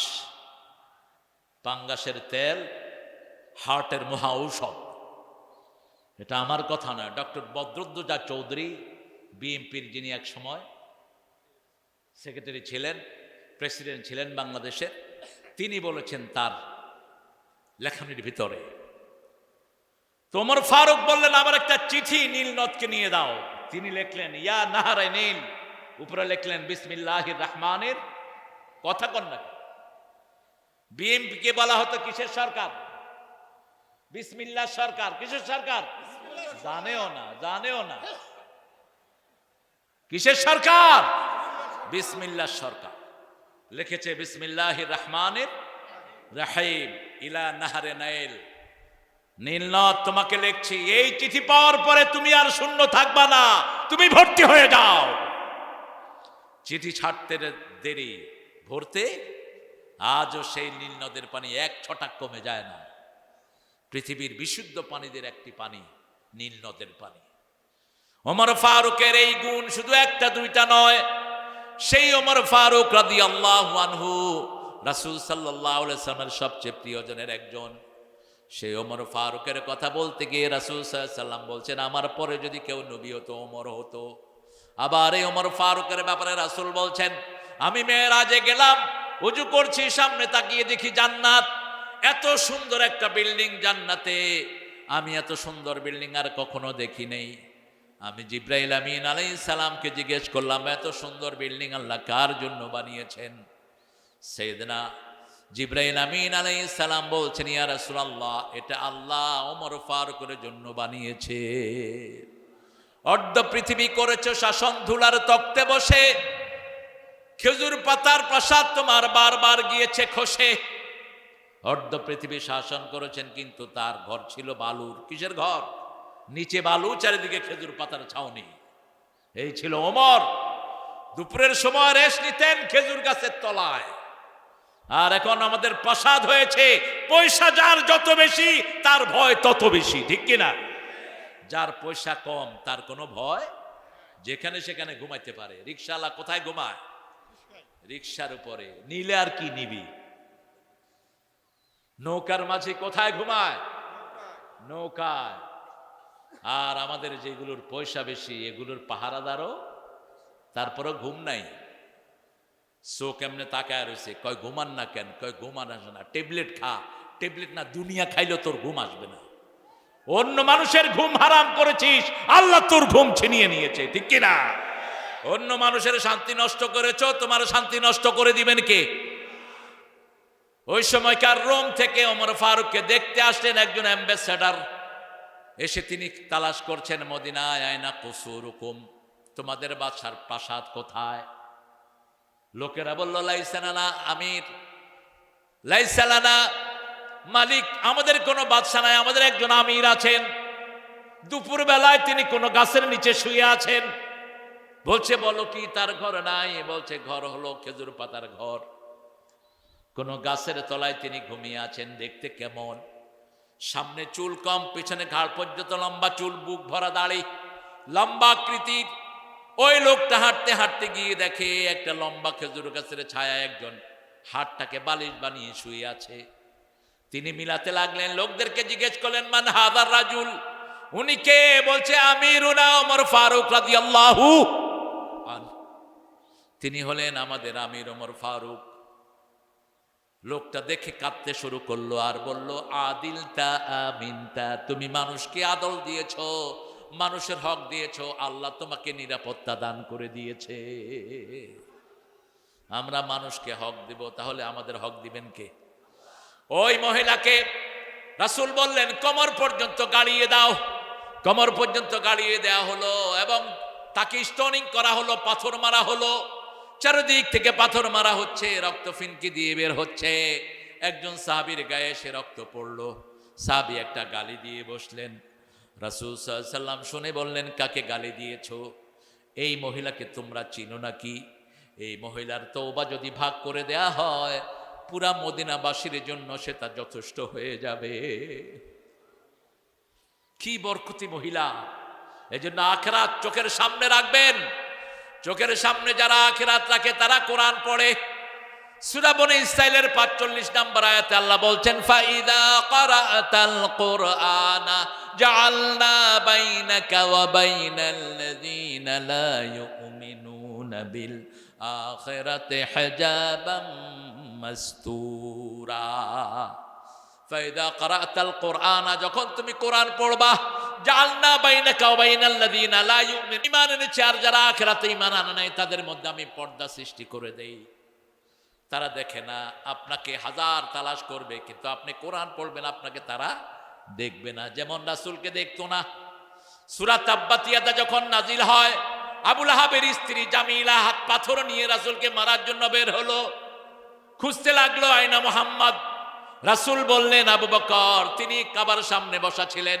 আবু বকর, জামিলা আসতেছে পাথর নিয়ে, আমাকে খোঁজ করবে, আমি এখন কোরআন পড়া শুরু করব। জামিলা তোমাকে দেখবে কিন্তু আমাকে দেখবে, কথা কন না কেন? কষ্ট হচ্ছে আপনাদের? কিন্তু আমাকে দেখবে না। রাসূল কোরআন পড়া শুরু করলেন। জামিলা আসলো, আবু বকর রাদিয়াল্লাহু আনহুকে বললেন, নাইনা সাহেবক, তোমার সাথী কোথায়? আবু বকর বললেন, একটু আগে এখানেই ছিল। তিনি পাশেই বসে আছেন, কিন্তু জামিলা তাকে দেখে নেই। হিজাবাম মাসতুরা, যখন কেউ কোরআন পড়ে তার সব বিপদ মুসিবত দূর করে দেন কে? যখন করোনা আমাদের দেশে সবচেয়ে ভয়াবহ রূপ ধারণ করেছে, ওই সময়কার প্রধানমন্ত্রী কাঁঠাল রানী বলছে, হেফজোখানাগুলো খুলে দাও। মনে নাই আপনাদের? কি খুলে দাও? হেফজোখানা খুলে দাও। ওর উদ্দেশ্য ছিল দুইটা, মরলে হুজুরটা মরুক, অথবা দেখতে চাই কোরআন কিভাবে মানুষকে প্রটেক্ট করে। ছোট্ট ছোট্ট কমলমতি শিশুরা যখন উঠে কোরআন পড়া শুরু করলো, করোনা ভাগা শুরু হলো। এরপরে যখন মসজিদগুলো খুলে দেয়া হলো, করোনা চিরতরে ভাগলো। ভ্যাকসিন যারা দিয়েছেন তারা মরেছেন। এখন যারা অসুস্থ হচ্ছে, ভ্যাকসিনের বিষক্রিয়া, এই চুলকানি, তারপরে এই যে রক্ত জমাট বেঁধে যাওয়া, সবগুলো ভ্যাকসিনের সব রোগগুলো এখন, এই সব যারা ভ্যাকসিন দিয়েছেন তারা শেষ, আর যারা ভ্যাকসিন দেন নেই তারা সুস্থ আছে। আলহামদুলিল্লাহ বলে। গ্রাম দেশে আমাদেরকে হেফাজত করে দিয়েছেন কে? এই জন্য কোরআন পড়বেন, আয়াতুল কুরসি পড়বেন 5 ওয়াক্ত নামাজের পরে। রাসূল বললেন, 5 ওয়াক্ত নামাজের পরে যারা আয়াতুল কুরসি পড়বে, তার মধ্যে মৃত্যুর মধ্যে জান্নাতের মধ্যে পার্থক্য হলো মধ্যখানে মৃত্যু। মৃত্যুর পরেই তাকে জান্নাত দান করে দিবেন কে? এখন আয়াতুল কুরসির ভিতরে আল্লাহর 8টা ক্ষমতার উপর আপনি ঈমান আনছেন। আল্লাহু লা ইলাহা ইল্লা হুয়াল হাইয়ুল, আল্লাহ ছাড়া কোনো ইলাহ নাই। আইন মানবো একমাত্র কার? একমাত্র আল্লাহর আইন মানবো। হুয়াল হাইয়ুল কাইয়ুম, তিনি সব সময় চিরস্থায়ী এবং চিরঞ্জীব। চিরস্থায়ী মানে সব কিছুর মালিকানা তার। লাহু মাফিস সামাওয়াতি ওয়া মাফিল আরদ, আকাশও তার, জমিনও। আমরা কার? কথা কন না কেন? আমাদের শরীর কার? আল্লাহর। যেই কদিন হায়াত রেখেছেন থাকবো, যখনই হায়াত শেষ চলে যেতে হবে, থাকার কোনো উপায়। লাহু মাফিস সামাওয়াতি ওয়া মাফিল আরদ মান যাল্লাযী ইয়াশফাউ ইনদাহু ইল্লা বিইذনিহি, আল্লাহর হুকুম ছাড়া সুপারিশ করার ক্ষমতা কারো? 4-5 জন পীর ধরে কয় আমার হাত পা ধরে এমনি করে ঝুলে মারবে, আমি গিয়ে বেহেশতের ভিতরে ঢুকা বসে থাকবো। তোর পীরের কোন পাত্তা থাকবে? নবীরাই নাফসি করে চিৎকার করতে থাকবেন। প্রত্যেক নবী বলবেন নাফসি নাফসি, শুধু রাসূল মুহাম্মদ সাল্লাল্লাহু আলাইহি সাল্লাম বলবেন উম্মতি উম্মতি। সব নবীরা নিজেকে নিয়ে ব্যস্ত থাকবেন, সেই জন্য আল্লাহ রাব্বুল আলামিন বলছেন ওয়ালাকিন্নাল বিররা মান আমানা বিল্লাহি ওয়াল ইয়াউমিল আখির ওয়া কামাস সালাত ওয়া আতাজ যাকাত। নামাজ কায়েম করবেন, 5 ওয়াক্ত নামাজ। আজকে থেকে আর কখনো নামাজ ছেড়ে দেব না, রাজি আছেন না নাই? একটু হাত তুলি, কষ্ট দিয়ে একটু, মনে কষ্ট নেন না তো? মাফ করে দিয়ে যদি কষ্ট হয় বলেন হে আল্লাহ, বলেন হে আল্লাহ, আপনার নামে ওয়াদা করছি জীবনে আর কোনো দিন ফরজ নামাজ, ফরজ রোজা, ফরজ পর্দা, ফরজ কোরআন পড়া ছেড়ে দেব না। আমিন ইয়া রাব্বাল আলামিন। এখন রাতে 10 আয়াত কোরআন যারা পড়ে, রাসূল বলছেন আল্লাহ তাদের নামটা গাফেলদের কাতারে লিখবেন না। কয় আয়াত? কয় আয়াত? 10 আয়াত। আর রাতে যারা 100 আয়াত কোরআন পড়বে, নেককারের কাতারে আল্লাহ তাদের নাম লিখে দিবেন। সূরা ফাতিহা যদি 10 বার পড়েন 70 আয়াত হয়ে যায়। সূরা ইখলাস যদি 10 বার পড়েন 40 আয়াত হয়ে যায়, 110 আয়াত হয়ে গেল। সূরা ইখলাস 2 বার পড়লেন, অথবা সূরা ইখলাস একবার, সূরা ফাতিহা একবার, 11 আয়াত হয়ে যায়। গাফেলের মধ্যে আল্লাহ আপনার নাম লিখবেন না। রাসূল সাল্লাল্লাহু আলাইহি ওয়াসাল্লাম বলছেন যারা ঘরে ওযু করে, ওযুর পানি যখন হাতে দেয় হাতের গুনাহগুলো ঝরে যায়। গত সরকারের আমলে ইফতার পার্টি হতো না। ইফতার পার্টি হলে কি খরচ হইব? কথা কন নাকি? পয়সা খরচ হইব। আহা, অথচ মানুষকে খাওয়ালে সবচেয়ে বেশি খুশি হন কে? কিছু সাহাবী এসে রাসূল সাল্লাল্লাহু আলাইহি ওয়াসাল্লামকে জিজ্ঞেস করলেন, ইয়া রাসূলুল্লাহ, আমরা শর্টলি জান্নাতে যেতে চাই। রাসূল বললেন ইফশাউস সালাম, সালাম দিবা। কি দিবা? সালাম দিবা। আতিআমুত তুআম, মানুষকে খাওয়াবা, নিজে খাবা কম, মানুষকে খাওয়াবা বেশি। আজকে এই সুমন চৌধুরীর বাড়িতে গণ খাওয়া হইতেছে, আপনারা যাবেন।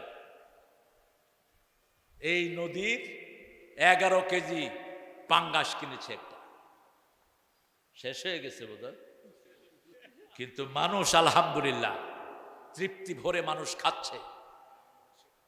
গ্রামের মানুষকেও খাওয়ায়। আল্লাহ তার হায়াতকে দারাজ করে দিন। আপনি মানুষকে খাওয়াবেন, নিজে খাবেন কম, খাওয়াবেন বেশি। ওই দাদাদের মতো হয়েন না, দাদা আজকে তো খেলেন না, আরেকদিন কিন্তু ছাড়বো না। দাদা খেয়ে এসেছেন না, যেয়ে খাবেন। কি মেহমানদারি! কয়ে খেয়ে আসছেন না, যেয়ে খাবেন, মানে আমার ঘরে কোনো খাওয়া নাই। আচ্ছা, নবীদের অভ্যাস, রাসূলের ঘরে কাফের ঢুকেছে, 7টা ছাগলের দুধ দিয়েছে। কয় ছাগল? 7 ছাগলের দুধ খেয়ে কাফের পড়ছে লা ইলাহা লা ইলাহা ইল্লাল্লাহু মুহাম্মাদুর রাসূলুল্লাহ সাল্লাল্লাহু। আপনার পাশে বেনমাজি তাকিয়ে এনে খাওয়ান, খাওয়ায়া বলেন ভাই নামাজ আর ছেড়ে দিও না, 5 ওয়াক্ত নামাজ পড়বা। 1 ওয়াক্ত ছেড়ে দিলে ওই সময় যদি তুমি মারা যাও মুমিন হতে মরতে পারবা না। ঠিক না বা ঠিক? এশার নামাজ যারা পড়েন নাই, এই রাতে যদি মৃত্যু হয় ফেরাউন হামানের সাথে তোমার সাক্ষাৎ হবে, কোন নবীর সাথে সাক্ষাৎ হবে না। আর তুমি যদি এশার নামাজ জামাতে পড়ো আর ফজর জামাতে পড়ো, রাসূল সাল্লাল্লাহু আলাইহি ওয়াসাল্লাম বললেন তুমি ঘুমিয়ে থাকবা কিন্তু ফেরেশতারা লিখবে তুমি দাঁড়িয়ে দাঁড়িয়ে সারা রাত নামাজ পড়েছো। যে ফজরের নামাজ জামাতে পড়ে, এশার নামাজ জামাতে পড়ে, সারা রাত তার নামাজের ভিতরে শামিল হয়ে যায়। নামাজ কায়েম করতে হবে। আপনার ছেলে নামাজ পড়বে, মেয়ে নামাজ পড়বে, আপনার পরিবার নামাজ পড়বে, সবাইকে নিয়ে আপনি নামাজ কায়েম করবেন। ও আতাজ যাকাত, যাকাত আদায় করবেন। আমার ইসলাম বলেছে 5 ভাবে যাকাত আদায় করো। 5, 10, 20, 25, 30। কয়টা বললাম? 5। 5 কি? এখানে খনিজ পদার্থ পাওয়া গেল, যেমন উত্তরবঙ্গে কয়লার খনি পাওয়া গেল। রাসূল সাল্লাল্লাহু আলাইহি ওয়াসাল্লাম বললেন যেখানে কোনো খনি পাওয়া যায় ওটার আশেপাশের লোককে খনির 5 ভাগের 1 ভাগ গরিবকে দিতে হবে। কিন্তু আমাদের দেশে দিছে? কথা বলেন, দিছে? দেয়নি। সৌদি আরবে আছেন। 2 নাম্বার, আপনি নিজে পানি দিয়ে ধান চাষ করেছেন, 10 মনে 1 মন গরিবের কাছে দিতে হবে। কাকে দিতে হবে? গরিবের ফান্ডে দিতে হবে। আর আপনি ধান লাগিয়েছেন, পানির ব্যবস্থা আপনি করেন নাই, আল্লাহর বৃষ্টির কারণে আপনার ফসল হয়েছে, 20 মনে 1 মন কাকে দিবেন? কাকে দিবেন? আল্লাহকে দিবেন, গরিবরে দিবেন। কাকে দিবেন? গরিবের মধ্যে প্রথম হলো আপনার ভাই, প্রথম হলো আপনার বোন, নিজের নিকটাত্মীয় আতাল মাল আলা হুব্বিহি যাবিল কুরবা ওয়াল ইয়াতামা ওয়াল মাসাকিন আল্লাহ লিস্ট করে দিয়েছেন। নিজের ভাইয়ের সাথে কথা বলে না, নিজের চাচাকে দাওয়াত দেয় না, বাহিরের লোকদেরকে ঘরে এনে খাওয়ায়, তোর উপরে আল্লাহ লানত, তুই জান্নাতে যেতে পারবি না। কাতে রহম যারা যারা নিজের নিকটাত্মীয়র সম্পর্ক ছিন্ন করে এরা বেহেশতে যেতে পারবে না। আপনার নিকটাত্মীয়কে আগে দিবেন, মা বাপকে যাকাত দেয়া যায় না, কিন্তু আপন ভাইকে কথা কন না কেন? আপনি গোপনে ভাইয়ের হাতে টাকা গুঁজে দিয়েন, আবার কেন না ভাই ধর তোরে যাকাত দিলাম, ভাই কেবল তোর যাকাত তুই খা। কারণ ভাইয়ের সম্মান আছে না নাই, এই সম্মানের দিকে খেয়াল রাখতে হবে। ইসলাম যে কত সুন্দর, কার যাকাত কার কাছে যাবে এটার কোনো পাত্তাও থাকবে না, ঠিক না ঠিক? কিন্তু গাইবান্ধার এক পাঠা কয়েক বছর আগে বলছে যাকাতের শাড়ি দিব, তোমরা লাইন ধরো। লাইন ধরায়া 4-5 জনকে মেরে ফেলছে লাইনের চাপায় পড়ে। আমিও টেলিভিশন থেকে বলছিলাম ওই পাঠাকে ধরে আনো, ধরে এনে তাকে ফাঁসি দিয়ে দাও। যাকাতের লুঙ্গি শাড়ি পাইলি কোথায় তুই? যাকাত হলো তুখাযু মিনাল আগনিয়া তারুদ্দু ইলাল ফুকারা, ধনীর ঘাড় মটকায় নাও, গরিবকে দাও। কোন ধনীর পয়সা কোন গরিবের কাছে যাবে কোনো চিহ্ন থাকবে না, ঠিক না বা ঠিক? চিহ্ন থাকলেই তো সে খোটা দিবে কয়দিন পরে। এরপরে যদি আপনার 20টা ছাগল 25টা ছাগল থাকে, ওই ছাগলগুলোকে আপনি খাওয়া কিনে দেন না, সকাল বেলায় ছেড়ে দেন, সারাদিন বাইরে খেয়ে সে ঘরে ঢুকে। এই 25টা ছাগলের একটা ছাগল 1 বছর পরে কাকে দিতে হবে? গরিবকে দিতে হবে, গরিব মানুষকে দিতে হবে। এরপরে 30টা গরু যদি আপনার থাকে, আপনি তাকে খাওয়ান না, গরুর খাওয়া কিনতে হয় না, বাইরে খেয়ে এসে ঘরে ঘুমায়, তাহলে একটা গরু তাকে দিতে হবে গরিবদেরকে, আবার একটা উট তাদেরকে দিতে হবে। এইভাবে ইসলাম বলেছে ওয়াতাল মাল আলা হুব্বিহি যাবিল কুরবা, গরিবকে তুমি যাকাত দিবা। আর এটা কারা দিবে? সেটাও সূরা হজের 41 নম্বর আয়াতে আল্লাহ বলছেন আল্লাযীনা ইম্মাক্কান্নাহুম ফিল আরদি আকামুস সালাত ওয়া আতাউয যাকাত ওয়া আমারু বিল মা'রুফ ওয়া নাহাউ আনিল মুনকার ওয়ালিল্লাহি আকিবাতুল উমুর। যদি আমি কাউকে দায়িত্ব দেই, ক্ষমতায় যদি কাউকে বসায়, রাষ্ট্রীয় ক্ষমতায় কাউকে দায়িত্ব যখন দেই, প্রথম কাজ হলো নামাজ কায়েম করবে। কি কায়েম করবে? তারেক কি নামাজি না বেনামাজি? বলেন, বলো। 5 ওয়াক্ত নামাজি। আমি শুনলাম কার কাছে, তারেকের হাওয়া ভবনে একটা ছেলে তার নামাজের ইমামতি করত। সেই ছেলেটা আমাকে বলছে যে তারেক স্যার যখন অফিসে আসে, জোহর আসর মাগরিব কখনো কখনো এসেও আমরা একসাথে পড়ি। নামাজি মানুষ, বাপের কিছু চিহ্ন ছেলে পায় কিনা? কথা কন না কেন? আল্লাহ তাকে ইসলামের শ্রেষ্ঠ সৈনিক হিসাবে কবুল করুন। আমরা নামাজ ছাড়বো না। আপনি আপনার বাচ্চাদেরকে নিয়ে নামাজ যাবেন, আপনার বাচ্চাদেরকে ভালো করে দিবেন কে? আমরা তো ছোট বাচ্চা দেখলে কুদে আসে আমাদের অনেক মুরব্বীরা। ছোট বাচ্চা বাপের সাথে মসজিদে গেছে,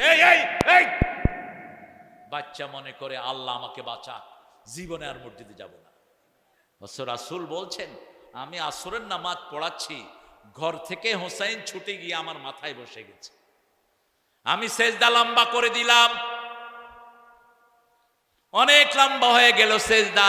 নামাজ শেষ করার পরে লোকেরা জিজ্ঞেস করলো, ইয়া রাসূলুল্লাহ এত লম্বা সেজদা তো আসরে দেন না, অসুস্থ হলেন নাকি, ওহী আসলো নাকি? রাসূল সাল্লাল্লাহু আলাইহি ওয়াসাল্লাম বলেন আমার মাথায় নাতি বসা ছিল, তাকে কষ্ট দিতে চাই না, আমি সেজদা লম্বা করে দিয়েছি।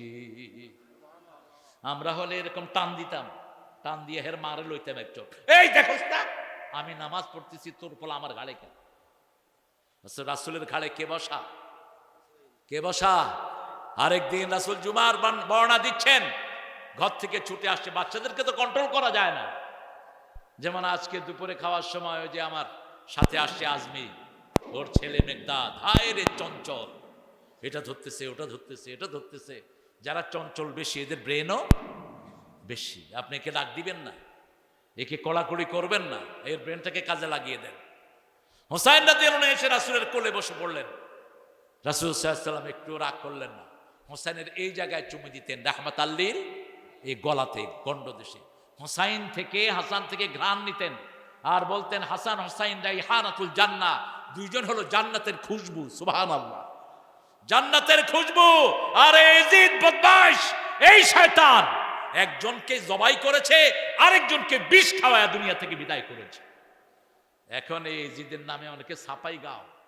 যারা রাজতন্ত্র পছন্দ করো তারাই এজিদের ছাপাই গাও, অন্য কেউ গাইবে না। এজিদের শাসন আমলে হুসাইনকে জবাই করা হয়েছে, ঠিক না ঠিক? কোনো বিচার সে করে নেই। আর হাসানকে খাওয়ার সাথে বিষ মিশায়া দুনিয়া থেকে বিদায় করেছে। অথচ দুইজনই জান্নাতের যুবক। রাসূল সাল্লাল্লাহু আলাইহি সাল্লাম যখন নামাজ পড়তেন শিশুদেরকে পাশে রাখতেন, বিশেষ করে ঘরে যখন পড়তেন হাসান হুসাইন দুই পাশে থাকতেন, ঘাড়ে উঠতেন, কোলে উঠতেন, তাদেরকে নিয়েই নামাজ আদায় করতেন। রাহমাতাল লিল আলামিন আল্লাযীনা মাক্কান্নাহুম আকামুস সালাত। প্রথম নামাজ কায়েম করবেন। আমরা বললাম নামাজ কায়েম করলে কি লাভ? আল্লাহ রাব্বুল আলামিন সূরা আনকাবুতে উত্তর দিচ্ছেন,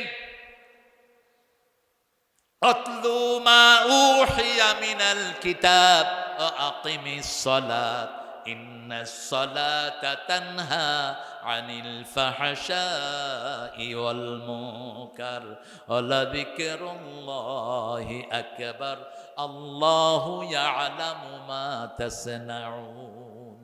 আল্লাহ বলছেন যা ওহী করেছি সা তেলাওয়াত করো। আতলু মা উহিয়া ইলাইক, তেলাওয়াত করো, সূরা বাকারা পড়ো, সূরা ইখলাস পড়ো। সূরা ইখলাস যারা 10 বার পড়বে জান্নাতে তার জন্য বাড়ি হয়ে যাবে। রাসূল বললেন 10 বার পড়ো জান্নাতে বাড়ি হবে। জান্নাতের বাড়ি বেদখল হওয়ার কোনো সম্ভাবনা। গত 17 বছর বিএনপির লোকেরা, জামাতের লোকেরা ঘরে থাকতে পারে নাই, ঠিক না ঠিক? কথা বলেন না কেন? আর এখন তাদেরকে আমরা কিন্তু কেউ তাড়াই নেই। আমরা কেউ তাড়াইছি? আমরা একটা ভেসকি দিছি? কিচ্ছু করিনি। তাদের কপাল নিয়ে তারাই চলে যায়। চল গণভবনে যদি আর কিছুক্ষণ থাকতেন আপনি কাঁঠাল রানী, তাহলে আপনার শরীরে কত টুকরা তখন দুনিয়া দেখত। উড়ে গেছেন, এখনো কয় যে খুব করে ঢুকবো, খুব করে ঢুকেন না। সারা বাংলাদেশে সব স্বাধীনতার পক্ষের শক্তিরা জাগ্রত আছে, ঠিক না ঠিক? যারা রক্ত দিয়েছে এমন কোন ইউনিয়ন নাই যে ইউনিয়নে বিএনপির শক্ত ঘাঁটি নাই। বিএনপির ছেলেরাই সবচেয়ে বেশি এদেরকে আক্রমণ করেছে। এখন দুই একটা আছে বিএনপির একটু, এত বড় দল কে কোন হান দিয়া কি খায় টেরো তো পাওয়া যায়। খাওয়ার পরে না বুঝে যে আসলে ওরাই খাওয়ায়। তুই আমার একটু থাকতে দে, কারণ তুই ছাড়া আমারে মারার এখানে আর কেউ। যা মারছে কারা মারছে? বিএনপি মারছে, ঠিক না ঠিক? এই যে মাঝে মধ্যে দেখেন অমুক নেতা কট, কাদের হাতে কট হয়েছে? বিএনপি। আল্লাহ বিএনপিকে কোরআনের জন্য কবুল করেন। আল্লাহ কোরআনের আন্দোলনের সাথে যেরকম 5ই আগস্টের আগে আমরা একসাথ হয়ে সন্ত্রাস মোকাবেলা করেছি, আল্লাহ সেরকম শক্তি আমাদেরকে আপনি দান করে দেন। আমরা নামাজ কায়েম করব। প্রথম নামাজ, প্রথম কি? নামাজ। যাকাতের ব্যবস্থা করব। হোক আপনার প্রতিবেশী অত্যন্ত বেনমাজি, আপনি তাকে খাওয়া দিবেন। আপনি তাকে খাওয়া দিলে আপনার উপর খুশি হবেন কে? রাসূল বলছেন যে নিজে পেট পুরে খায় তার প্রতিবেশী না খেয়ে থাকে সে মুমিন না। আপনি কিসের ঈমানের দাবি করেন?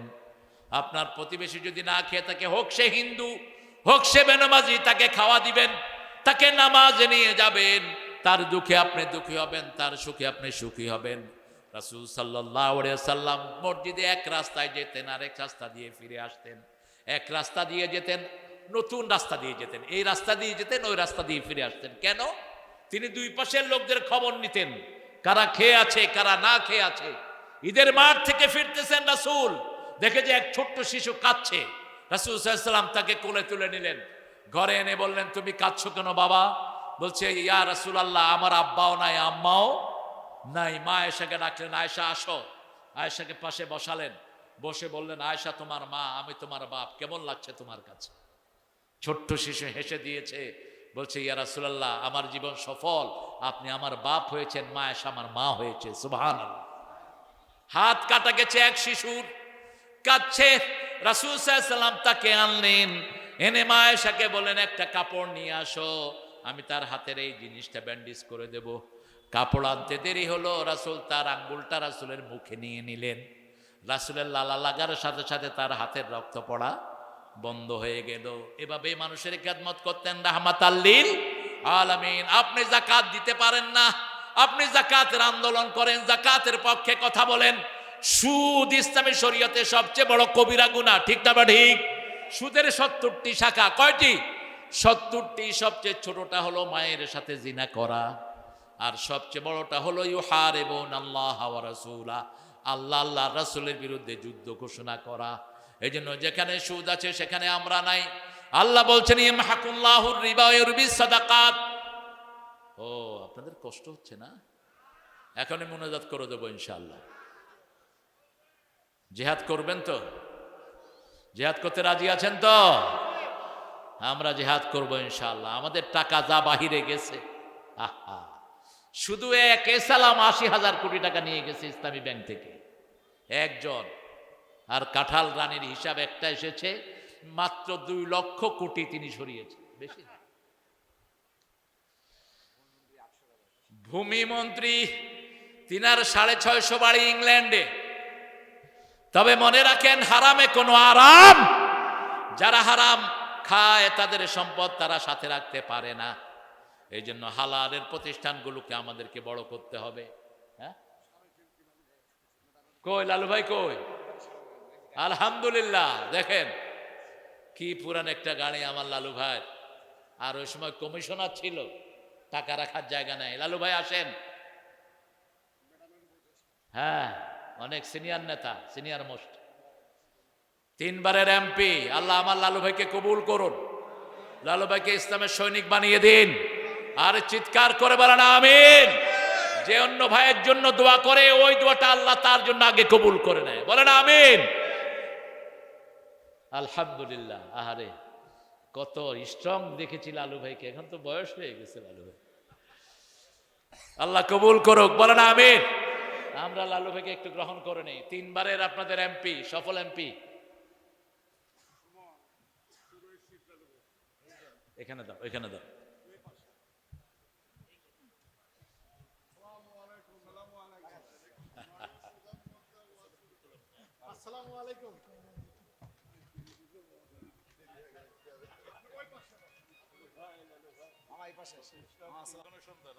আরো জোরে বলি আমিন।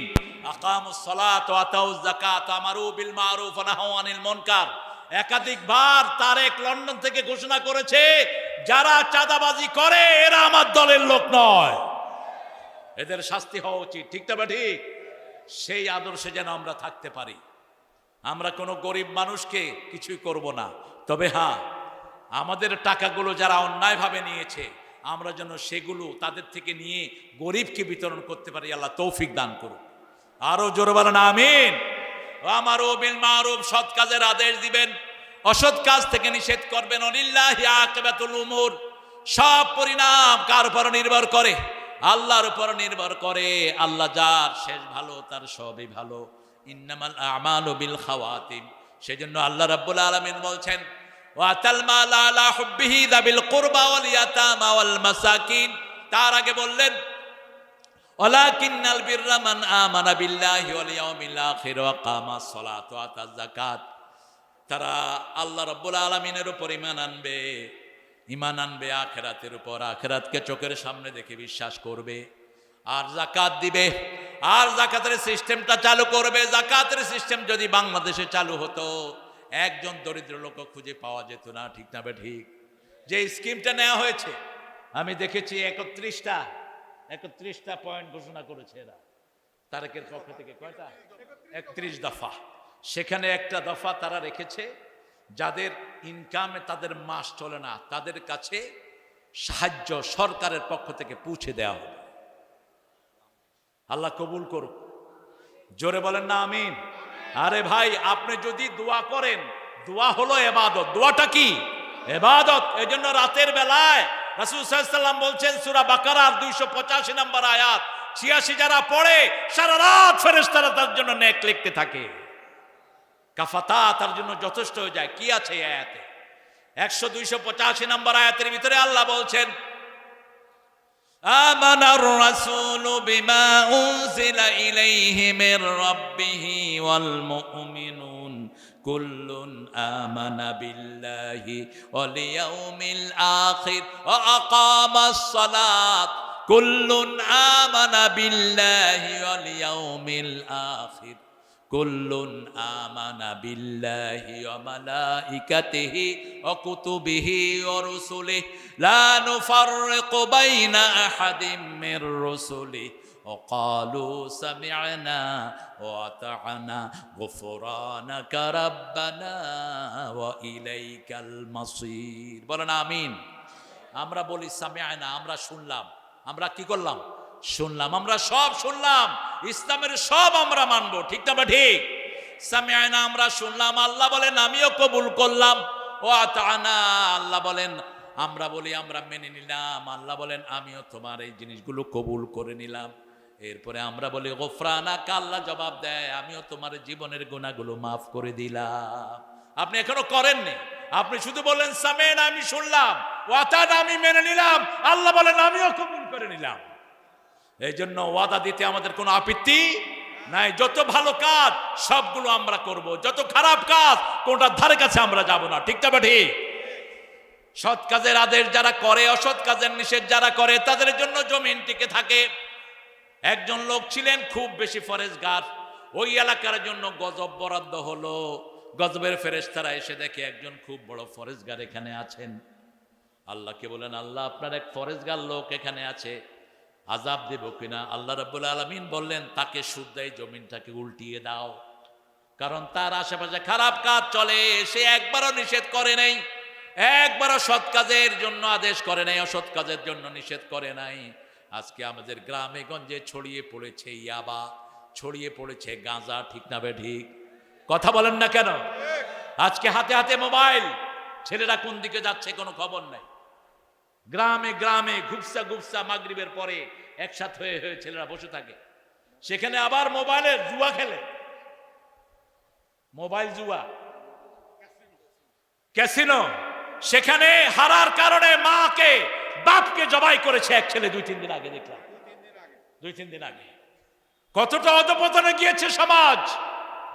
এটার দায়িত্ব কি এড়াতে পারবেন মিস্টার ইউনূস সাহেব? সালাম যত বেশি, শাস্তিও তত বেশি অপেক্ষা করছে। পতাকা নিয়ে ঘুরছ, দেশের কোনো খবর নাই। আইন উপদেষ্টা, সব উপদেষ্টারা নিজের আখের গোটানোর তালে ব্যস্ত আছে। মেডিকেলের অবস্থা আরো খারাপ। ঢাকা মেডিকেলে গেলে মানুষ বমি করে দেয়। রোগীর রুমের ভিতরে এত ময়লা, এত দুর্গন্ধ, অথচ হাজার হাজার সুইপার মেথডরা পয়সা নেয়, কিন্তু কোনো কাজ দেখবে কারা? ডাক্তাররা টহল দিতে আসে না। সরকারি ডাক্তার এই কুত্তাগুলো ওখানে বসে থাকে, রুমের ভিতরে বসে বসে পয়সা খায়, ওয়ার্ডে গিয়ে রোগী দেখে না। আপনারা দেখেন এখানে জিয়াউর রহমানের নামে যে মেডিকেল আছে, ভিতরে গিয়ে অবস্থাগুলো দেখেন, কি অপরিচ্ছন্ন, অপরিষ্কার।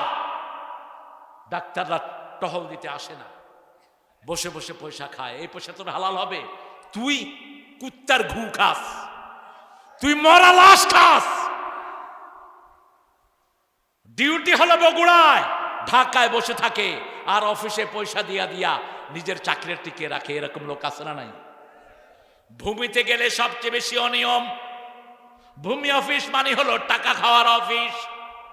আর থানায় গেলে কোনো ফাইল লড়ে না ঘুষ ছাড়া। আর কত চাই পুলিশ ভাইয়েরা? একটা কনস্টেবলের বেতন এখন 25,000। রেশনের চাইল আছে না নাই? কথা কন না কেন?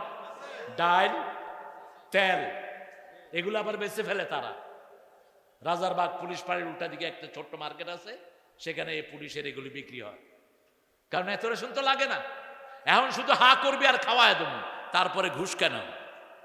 তাকিয়ে দেখ, তোদের যে বড় পান্ডা অফিসার গুলো বেশি ঘুষ খেয়েছে, একটাও এখন দেশে নাই, সব ভাগছে। হারিন্না কোথায়? হারিন্না কোথায়? বেনজিরিয়া কোথায়? কোন হারাম দিয়ে পেট ভরবি না। হারাম আছে যেখানে আরাম নাই, হালাল আছে যেখানে আরাম আছে সেখানে। রিক্সাওয়ালা সারাদিন রিক্সা টানার পরে বাড়িতে যখন ফিরে, কি সুন্দর গান গেয়ে গেয়ে বাড়ি ফিরে। শোনো শোনো মুসলমান, করি আমি নিবেদন, এ দুনিয়া পানা হবে জেনে জানো না। কি সুন্দর সুন্দর গজল গায়। আর যেগুলো অফিসে বসে বসে ঘুষ খায়, সালাম দিবেন মুখে উত্তর নাই। শান্তি নাই, মনে হয় তারে জুতা দিয়া দুইটা বাড়ি মারি গালের ভিতরে। 5,000 টাকা বেতনে ইমামরা চাকরি করে, কি সুন্দর ড্রেস, সাদা ড্রেস, 5,000 10,000, মুখে সবসময় হাসি আছে না নাই? হাসি আছে, হালালের বরকতি এখানে। আপনাদের বগুড়ার এক ইমাম আমার সাথে দেখা করতে গেলে বললাম, বাবাজি আপনি কি করেন? বলছে, বাবা ইমামতি করি। বেতন কত? বললেন যে আরো 10-20 বছর আগের কথা। বলছে, বেতন বাবা 5,000, তবে 8 মাস বাকি। বললাম, বাবাজি আপনি চলেন কেমনে? কয় আল্লাহ চালায়। কিভাবে চলেন? বলছে, আমার মসজিদ থেকে প্রতি বছর আমাকে 5 মণ চাউল তারা ধান দেয় আমাকে। এই 5 মণ ধানের যে চাউলটা হয় ওটা দিয়ে আমি, আমার বউ আর আমার 3টা সন্তান আমাদের চলে যায়। পুকুরে একটু মাছ হয় আর খেতে একটু ফসল হয়। আর মসজিদের টাকাটা যখন দেয় এটা দিয়ে বাচ্চাদের কাপড় চোপড় থেকে শুরু করে দোকানে যা বাকি পড়ে ওটা দিয়ে দেয়। আল্লাহ সুন্দর চালাচ্ছে। সুবহানাল্লাহ কইবেন না? চালানোর মালিক কে? আল্লাহ। সে আল্লাহ রাব্বুল আলামিন বলছেন, যদি তোমরা আল্লাহর কাছে পুণ্য চাও, নেক চাও, তাহলে ঈমান আনবা, আখিরাতকে চোখের সামনে রাখবা, যাকাত আদায় করবা, নামাজ কায়েম করবা। নামাজ কায়েমের জন্য যদি জীবনও যায়, জীবন দিতে রাজি, কিন্তু নামাজ ছাড়তে রাজি নয়। কি করে ঘুমিয়ে থাকো ফজর করে কাজা, এমনও তো হতে পারে জোহরে জানাজা। ঠিক না বেঠিক? কোনো নিশ্চয়তা আছে আপনি যে এই রাত থাকবেন? কোনো নিশ্চয়তা নাই। অতএব আজকে রাতে ঘুমানোর আগে 2 রাকাত নামাজ। কয় রাকাত? 2 রাকাত নামাজ। রাসূল বলতেন, তুমি 4টা কাজ করবা। সালাম দিবা, যাকে চিনো যাকে চিনো না সালাম দিবা। কি দিবা?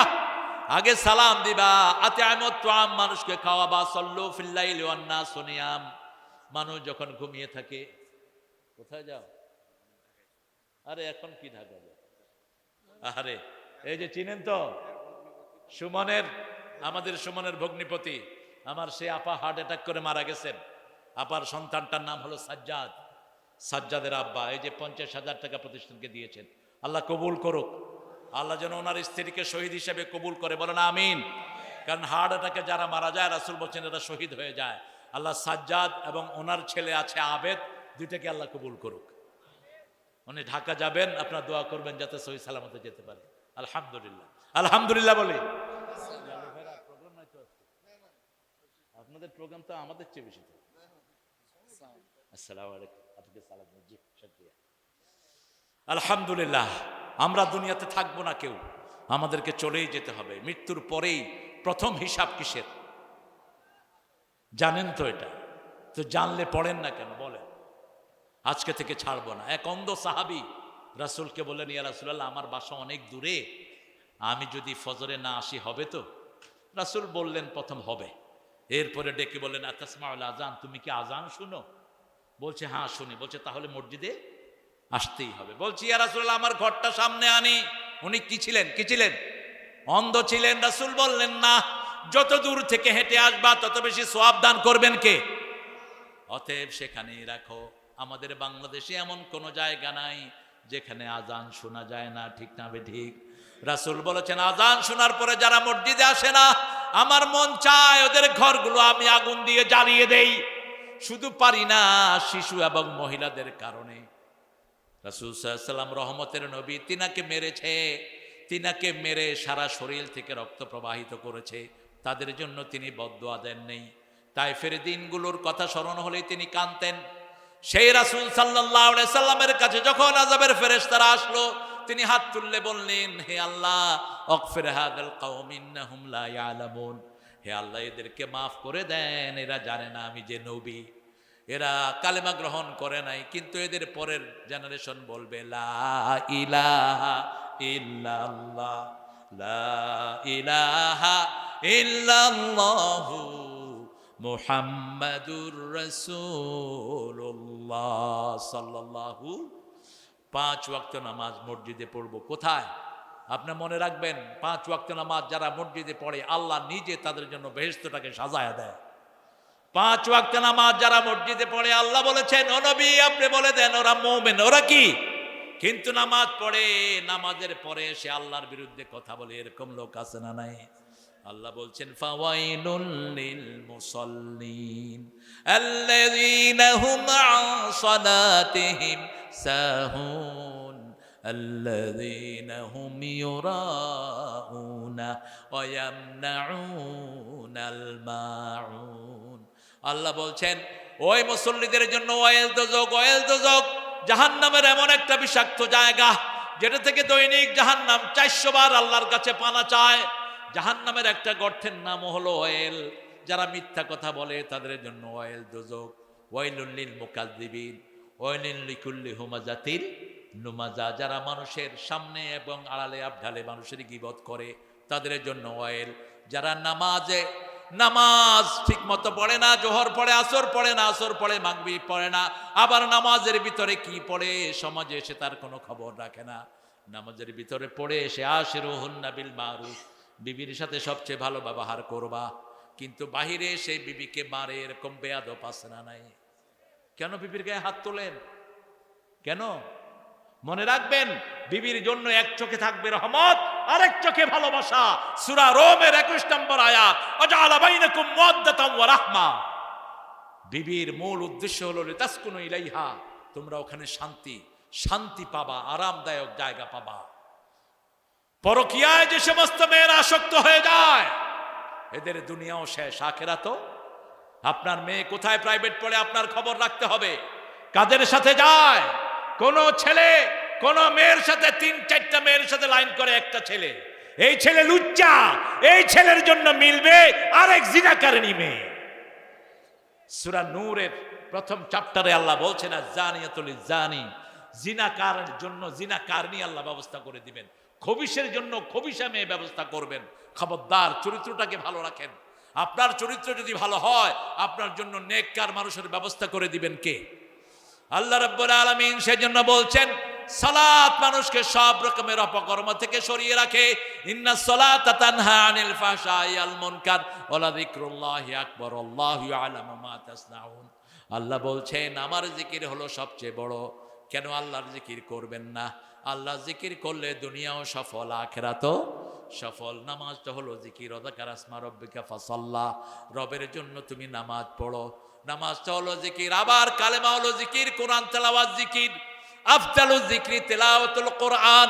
সেজন্য আমার আল্লাহ বলছেন যদি সওয়াব তোমরা পেতে চাও প্রথম আমি আল্লাহর উপর ঈমান আনো, তারপরে আখিরাতের প্রতি ঈমান আনো, নামাজ কায়েম করো, যাকাতের ব্যবস্থা তোমরা আদায় করো। আপনি ঘরের মালিক, আপনার ছেলেরা নামাজ পড়েছে কিনা প্রতিদিন আপনি খবর নেন, আপনি প্রাইভেটে গিয়েছে কিনা সেই খবর তো ঠিকই নেন। আপনার মায়ের আপনার বিবি আপনার মেয়ের খবর নিবি। আপনার ছেলেকে পবিত্রতা শিখান। আমাদের ছেলেরা এখন জানে না কখন ফরজ গোসল হয়, আমাদের মেয়েরা জানে না কিভাবে ফরজ গোসল থেকে পবিত্র হতে হয়। স্কুলগুলোতে সেই শিক্ষার কোনো বালাই নাই। সেটার জন্য এই কোরআনের প্রতিষ্ঠানগুলো করা হয়েছে। আল্লাহর কাছে আমরা তৌফিক চাই, আমরা যেন শ্রেষ্ঠ মুত্তাকি হতে পারে, আল্লাহ কবুল করেন। আরো চিৎকার করে বলেন আমিন। পড়েন সুবহানাকা আল্লাহুম্মা ওয়া বিহামদিক আশহাদু আল লা ইলাহা ইল্লা আনতা আস্তাগফিরুকা ওয়া আতুবু ইলাইক। প্রতিষ্ঠানে কেমন কালেকশন হয়েছে আমি জানি না, কালেকশন কেমন হয়েছে? আপনারা লোক পাঠিয়ে দেন আর পয়সাওয়ালা দেখায় দেন, 2-1 জন ধরবো আমি। এখানে সবচেয়ে বেশি পয়সাওয়ালা কে বলেন তো? লালু ভাইয়ের পয়সা কেমন আছে? লালু ভাইরে আজকে দিয়ে দিবেন টাকা, কষ্ট করে আসছে যখন আজকে টাকা দিয়ে দিবেন। এই হুজুররা তোমরা উঠো কেন? ও মাঠে যাচ্ছ, যাও। আপনারা আপনাদের সাধ্য অনুযায়ী দান করবেন। এই প্রতিষ্ঠানের জন্য প্রায় 60-70 লক্ষ টাকা খরচ করে এই সুমন সুন্দর 2টি ঘর করে দিয়েছেন। এত সুন্দর ঘর অধিকাংশ হেফজোখানাতে নাই। সুন্দর করে যারা বাচ্চারা পড়তে পারে, মায়েরা আপনাদের দানের উপর ইসলাম টিকে আছে। 4টা কাজ যে মায়েরা করবে জান্নাতের সবগুলো দুয়ার তাদের জন্য খোলা থাকবে। 5 ওয়াক্ত নামাজ, রমজানের রোজা, স্বামীর খেদমত আর নিজের ইজ্জতের হেফাজত, এই 4টা কাজ যে মায়েরা করবে জান্নাতের 8টা দরজা আল্লাহ তাদের জন্য খুলে দিবেন। আমরা উঠবো না কোনো ভাইয়েরা, আমাদের প্রিয় মেহমান এসেছেন, আমাদের সাথে একটু কুশল বিনিময় করবেন, তারপরে ইনশাআল্লাহ সভাপতি সাহেব কথা বলবেন, তারপরে মোনাজাতের মাধ্যমে আমরা ইনশাআল্লাহ এখান থেকে বিদায় হব। আপনাদের কাছে গিয়েছে যে কোনো নেক কাজ করলে রাস্তায় পয়সা দিলে 700 মণ সওয়াব। এতক্ষণ এত সুন্দর কোরআনের বয়ান শুনে বয়ানগুলো নষ্ট করে দিয়েন না। আপনারা বসেন, ছেলেরা যাচ্ছে আপনাদের কাছে, ইনশাআল্লাহ আপনারা প্রত্যেকেই এই দানে শরীক হবেন। আর আমার এখন আমাদের লালু ভাই কিছু কথা বলবেন, আপনি শুনবেন, শুধু শুধু শুনবেন লালু ভাই। 12টার পরে আমরা যাব না, কারণ আমি এসছি এখানে মাগরিবের সাথে সাথে এসছি, আমি আসার ঠিক আখ্যান দিয়ে। আমাকে লিফলেটে লেখছে 9টায় দিবে, হুজুরের সময় 9টা, কিন্তু আমি জানি না আপনাদের গাবতলির 9টা যে 10টায় বাজে। 9টা মানে 10টা, এবার থেকে আমিও আসবো 11টায়, যাতে 12টায় উঠতে পারি। এসবখানে এরকমই করে, কিন্তু এটা সুন্নাহর খেলাফ, এটা উচিত না। রাসূল এশার পরে কখনো লম্বা বয়ান করেননি, বয়ানই করেননি এশার পরে। কানা ইয়াকরাহুন নাওম ক্বাবলাল ইশা ওয়াল হাদিসা বাদা, তিনি এশার আগে ঘুম অপছন্দ করতেন, এশার পরে কথা বলা অপছন্দ করতেন। এশার পরে শুধু বিবিদের জন্য সময় দিতেন, বিবিদেরকে একটা ঘরে এনে সবার কুশলাদি খোঁজ খবর তিনি নিতেন। আমরা ইনশাআল্লাহ আল্লাহর কাছে এখন দোয়া করব প্রত্যেকেই। আর কোনো ঘোষণা যদি থাকে, সুমন কোনো ঘোষণা আছে? তুমি কত দিছ? 10,000? আরো বেশি দিলে হইতো না? আচ্ছা, মঞ্চে দেখি আর কে আছে, দেখি। ইয়া তো গরিব মানুষ, নতুনদের নিজেরাই দিবা। আর কত দিছ? মিল্টন, মিল্টন, আমাদের প্রিয় মিল্টন আসতেছেন। তিনি নিজের গাড়িটা নষ্ট হয়ে যাওয়ার কারণে আরেকজনের গাড়ি নিয়ে তিনি রওনা হয়েছেন। আমি আরো 2 ঘন্টা আগে শুনেছি, 2.5 ঘন্টা আগে। কি নাম? শহীদুল, মাশাআল্লাহ। তোমার নাম কি বাবা? হাকিমুল। এই 2টা সুন্দর ছেলে 500 টাকা দিয়েছে, আল্লাহ তাদের দানকে কবুল করুক। আমি স্টেজে এক ধারছে নেওয়া দরকার, আমার দুল্লাভাইকে আরো দিবেন আপনারা। তোমার কি অবস্থা? দিছ? মাশাআল্লাহ, আমার সাথ তো দিছেই, সবাই দিছে, আলহামদুলিল্লাহ। আলহামদুলিল্লাহ, স্টেজে মোটামুটি কাবার। আমাদের ইনশাআল্লাহ যারা এখানে পয়সাওয়ালা আছেন, আমি দাবি রেখে যাচ্ছি, এই 2টা প্রতিষ্ঠানে আগামী বছর এসে যেন আমি দেখি ছাত্র সংখ্যা মিনিমাম 500 হয়েছে। 500 বাচ্চা যদি এখানে হয়, আপনি দেখবেন সারা গ্রামে কোরআন ছড়িয়ে পড়বে, ঠিক না? বা ঠিক? 500 মেয়ে যদি বোরকা পরে গ্রামে হাঁটে, এমনিই তো গ্রামের পরিবেশ ভালো হয়ে যাবে। কোনো বখাটে ছেলে তাদেরকে ইফতিজিং করতে সুযোগ পাবে না। আমার সুজন ভাই মালয়েশিয়া থাকে, ওনার বাবা অসুস্থ, তিনি 10,000 টাকা প্রতিষ্ঠানকে দিয়েছেন। আল্লাহ ওনার এই দানকে কবুল করুক। আপনি মনে রাখবেন, দান করা সবচেয়ে বেশি বিপদ দূর করে দেয়। আপনার বাবা, আপনার মা, আপনার আত্মীয় স্বজন মৃত্যু সজ্জায়, আপনি দান করবেন, দান করে যা নিয়ত করবেন আল্লাহ তাই কবুল করবেন। আরেকজন ভাই 1000 টাকা দিয়েছেন, আমি জানি আপনারা দিবেন। মিল্টন ভাই আসতেছেন, আপনাদেরকে আগাম সালাম দিচ্ছেন। তিনি অনেক কষ্ট করে ঢাকা থেকে রওনা হয়েছেন। আরো 2.5 ঘন্টা আগে আমি শুনেছি তিনি টাঙ্গাইল পার হয়ে যমুনা পার হয়ে গেছেন। ইতিমধ্যে হয়তো তিনি আমাদের মাঝে আসবেন, আমরা তার জন্য দোয়া করব। বিগত 17 বছর এলাকায় আসতে পারেনি। আহা, আমাদের আপসহীন নেত্রী বেগম খালেদা জিয়া, তিনাকে হসপিটালে নেওয়া হচ্ছে, শরীর অসুস্থ। আমরা দোয়া করি আল্লাহ যেন কোরআনের জন্য, ইসলামের জন্য তার হায়াতটাকে দারাজ করে দেন। সারা জীবন তিনি ইসলামের পক্ষেই কাজ করেছেন, আল্লাহ তার রোগব্যাধি ভালো করে দেন। বলেন আমিন। তাকে আল্লাহ সুস্থ করে দেন। আরে ভাই, আরো জোরে বলেন না আমিন। একটা মানুষের জন্য দোয়া করলে সেই দোয়া কবুল করেন কে? রাসূল বলছেন যে অন্যজনের জন্য দোয়া করে, আল্লাহ সেই দোয়া তার নিজের জন্য আগে কবুল করেন। হ্যাঁ,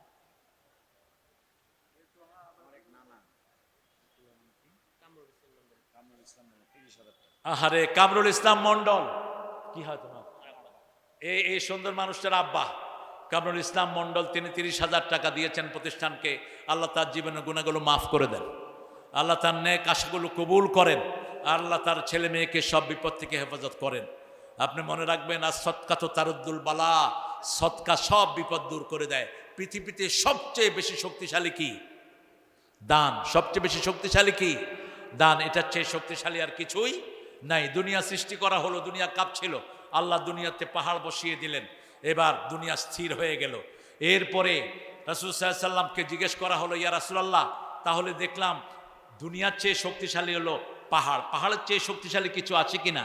রাসূল সাল্লাল্লাহু আলাইহি ওয়াসাল্লাম বলেন হ্যাঁ আছে। সেটা কি? সেটা হলো লোহা। সেটা কি?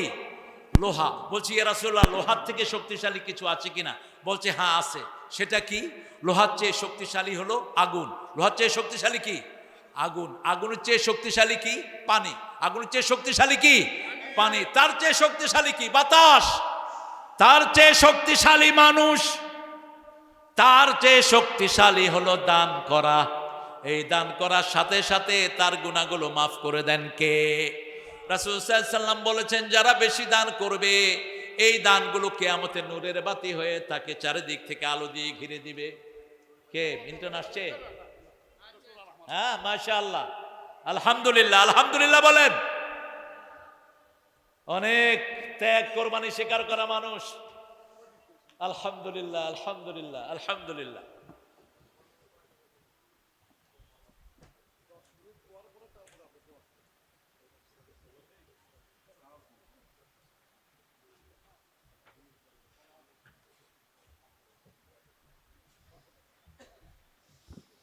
আলহামদুলিল্লাহ, এই মানুষগুলো বসে আছে আমাদের প্রিয় মিল্টনকে দেখার জন্য।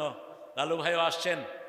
দীর্ঘ জীবন, অনেক পরিশ্রম, অনেক কোরবানির পরে আজকের এই সুন্দর দিনটা এসেছে। আমরা ঢাকাতে একই এলাকায় বাসিন্দা, মগবাজারে আমরা দুইজনই একই এলাকার বাসিন্দা। মাঝে দিয়ে অনেক দিন কথা হয় নাই। আমি তো 5 বছর বিদেশে থাকতে হয়েছে আমাকে। ফ্যাসিস্ট আমাকে 5 বছর দেশে ঢুকতে দেয়নি। 5 বছর ছিলাম আমেরিকাতে। এরপরে যখন আসছি আর যোগাযোগ হয়নি। আজকে বহুদিন পরে দেখা হলো।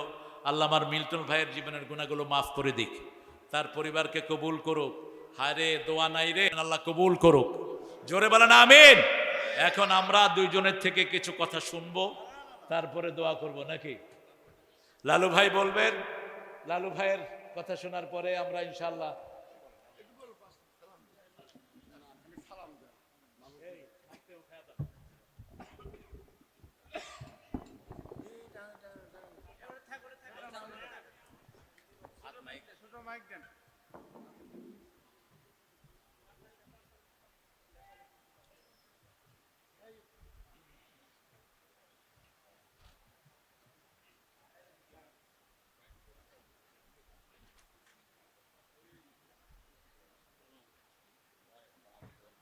হাতু পাবি দাও, ওখানে রাখ দাও।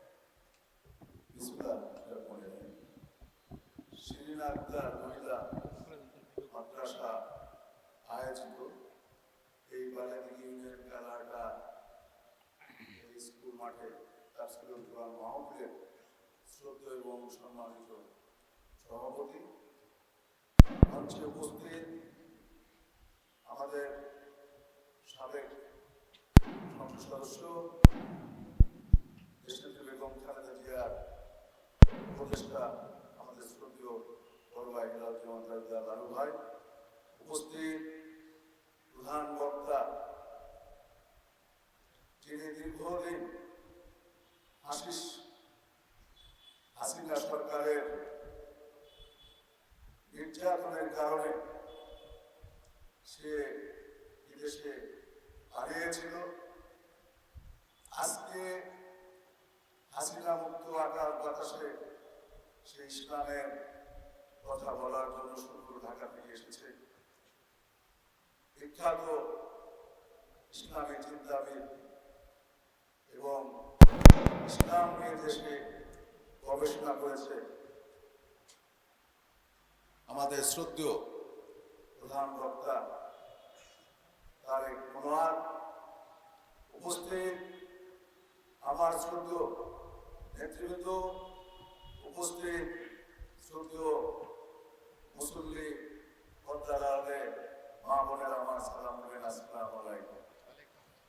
আজকে আমরা দীর্ঘদিন পর আমার যে প্রধান বক্তা, যিনি আপনাদেরকে ইসলামের এবং কোরআন হাদিসের উপর আপনাদের আলোচনা করেছে, তার সঙ্গে আমার অনেক ওয়াজ মাহফিলে দেখা হয়েছে 17 বছর আগে।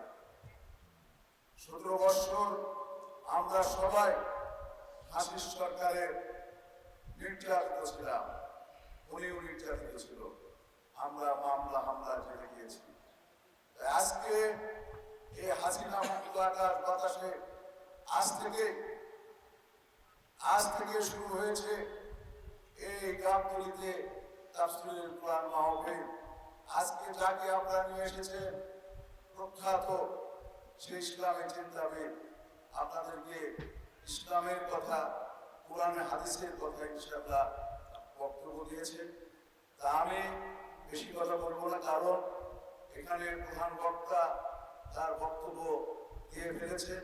এখন মোনাজাত হবে। আমাদের শ্রদ্ধেয় সাবেক এমপি মঞ্চ উপস্থিত আছে লালু ভাই, সেও সালাম দিবে। সবাইকে আজকে আমার ব্যক্তিগত পক্ষ থেকে এখানে দাওয়াত দেওয়ার জন্য আমি সবাইকে সালাম, আসসালামু আলাইকুম।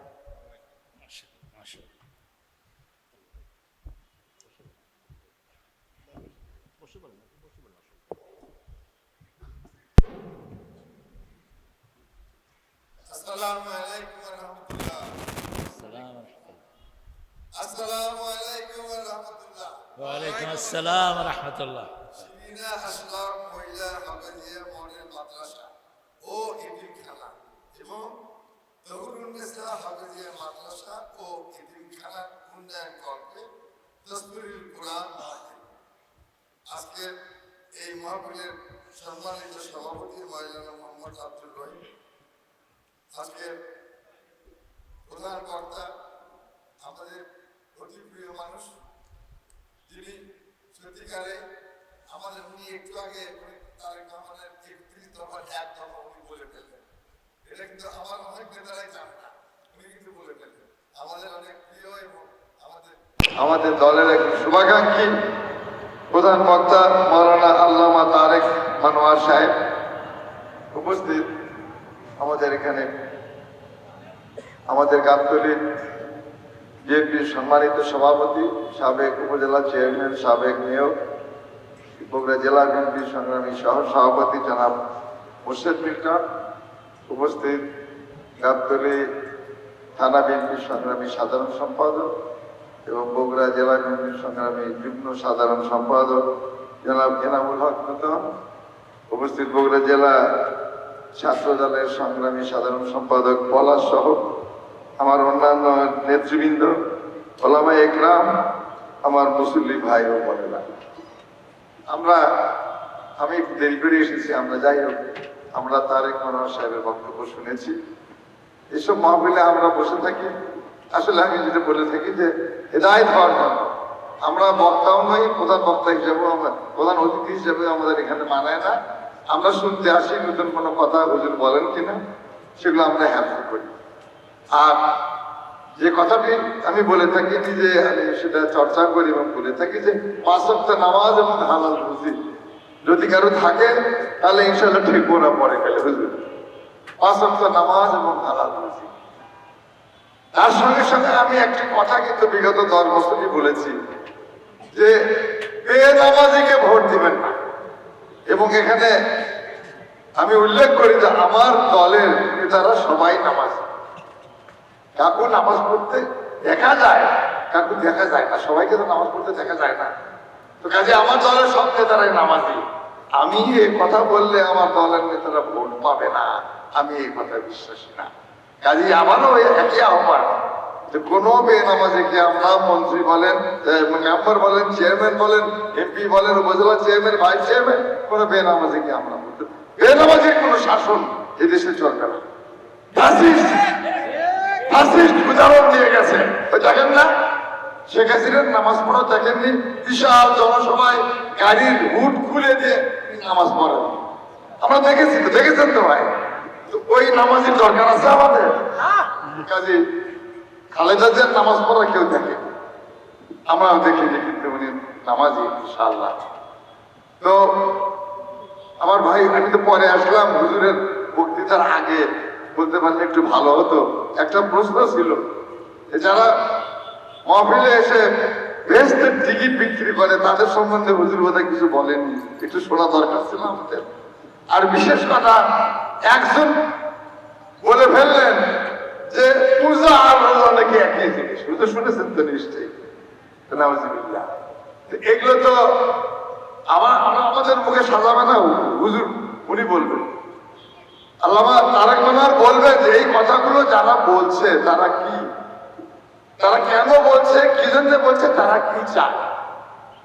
আসলে পাগল হয়ে গেছে সবাই, ক্ষমতায় যাওয়ার জন্য পাগল হয়েছে। আমরা হইনি ভাই, বিএনপির আমরা পাগল হইনি।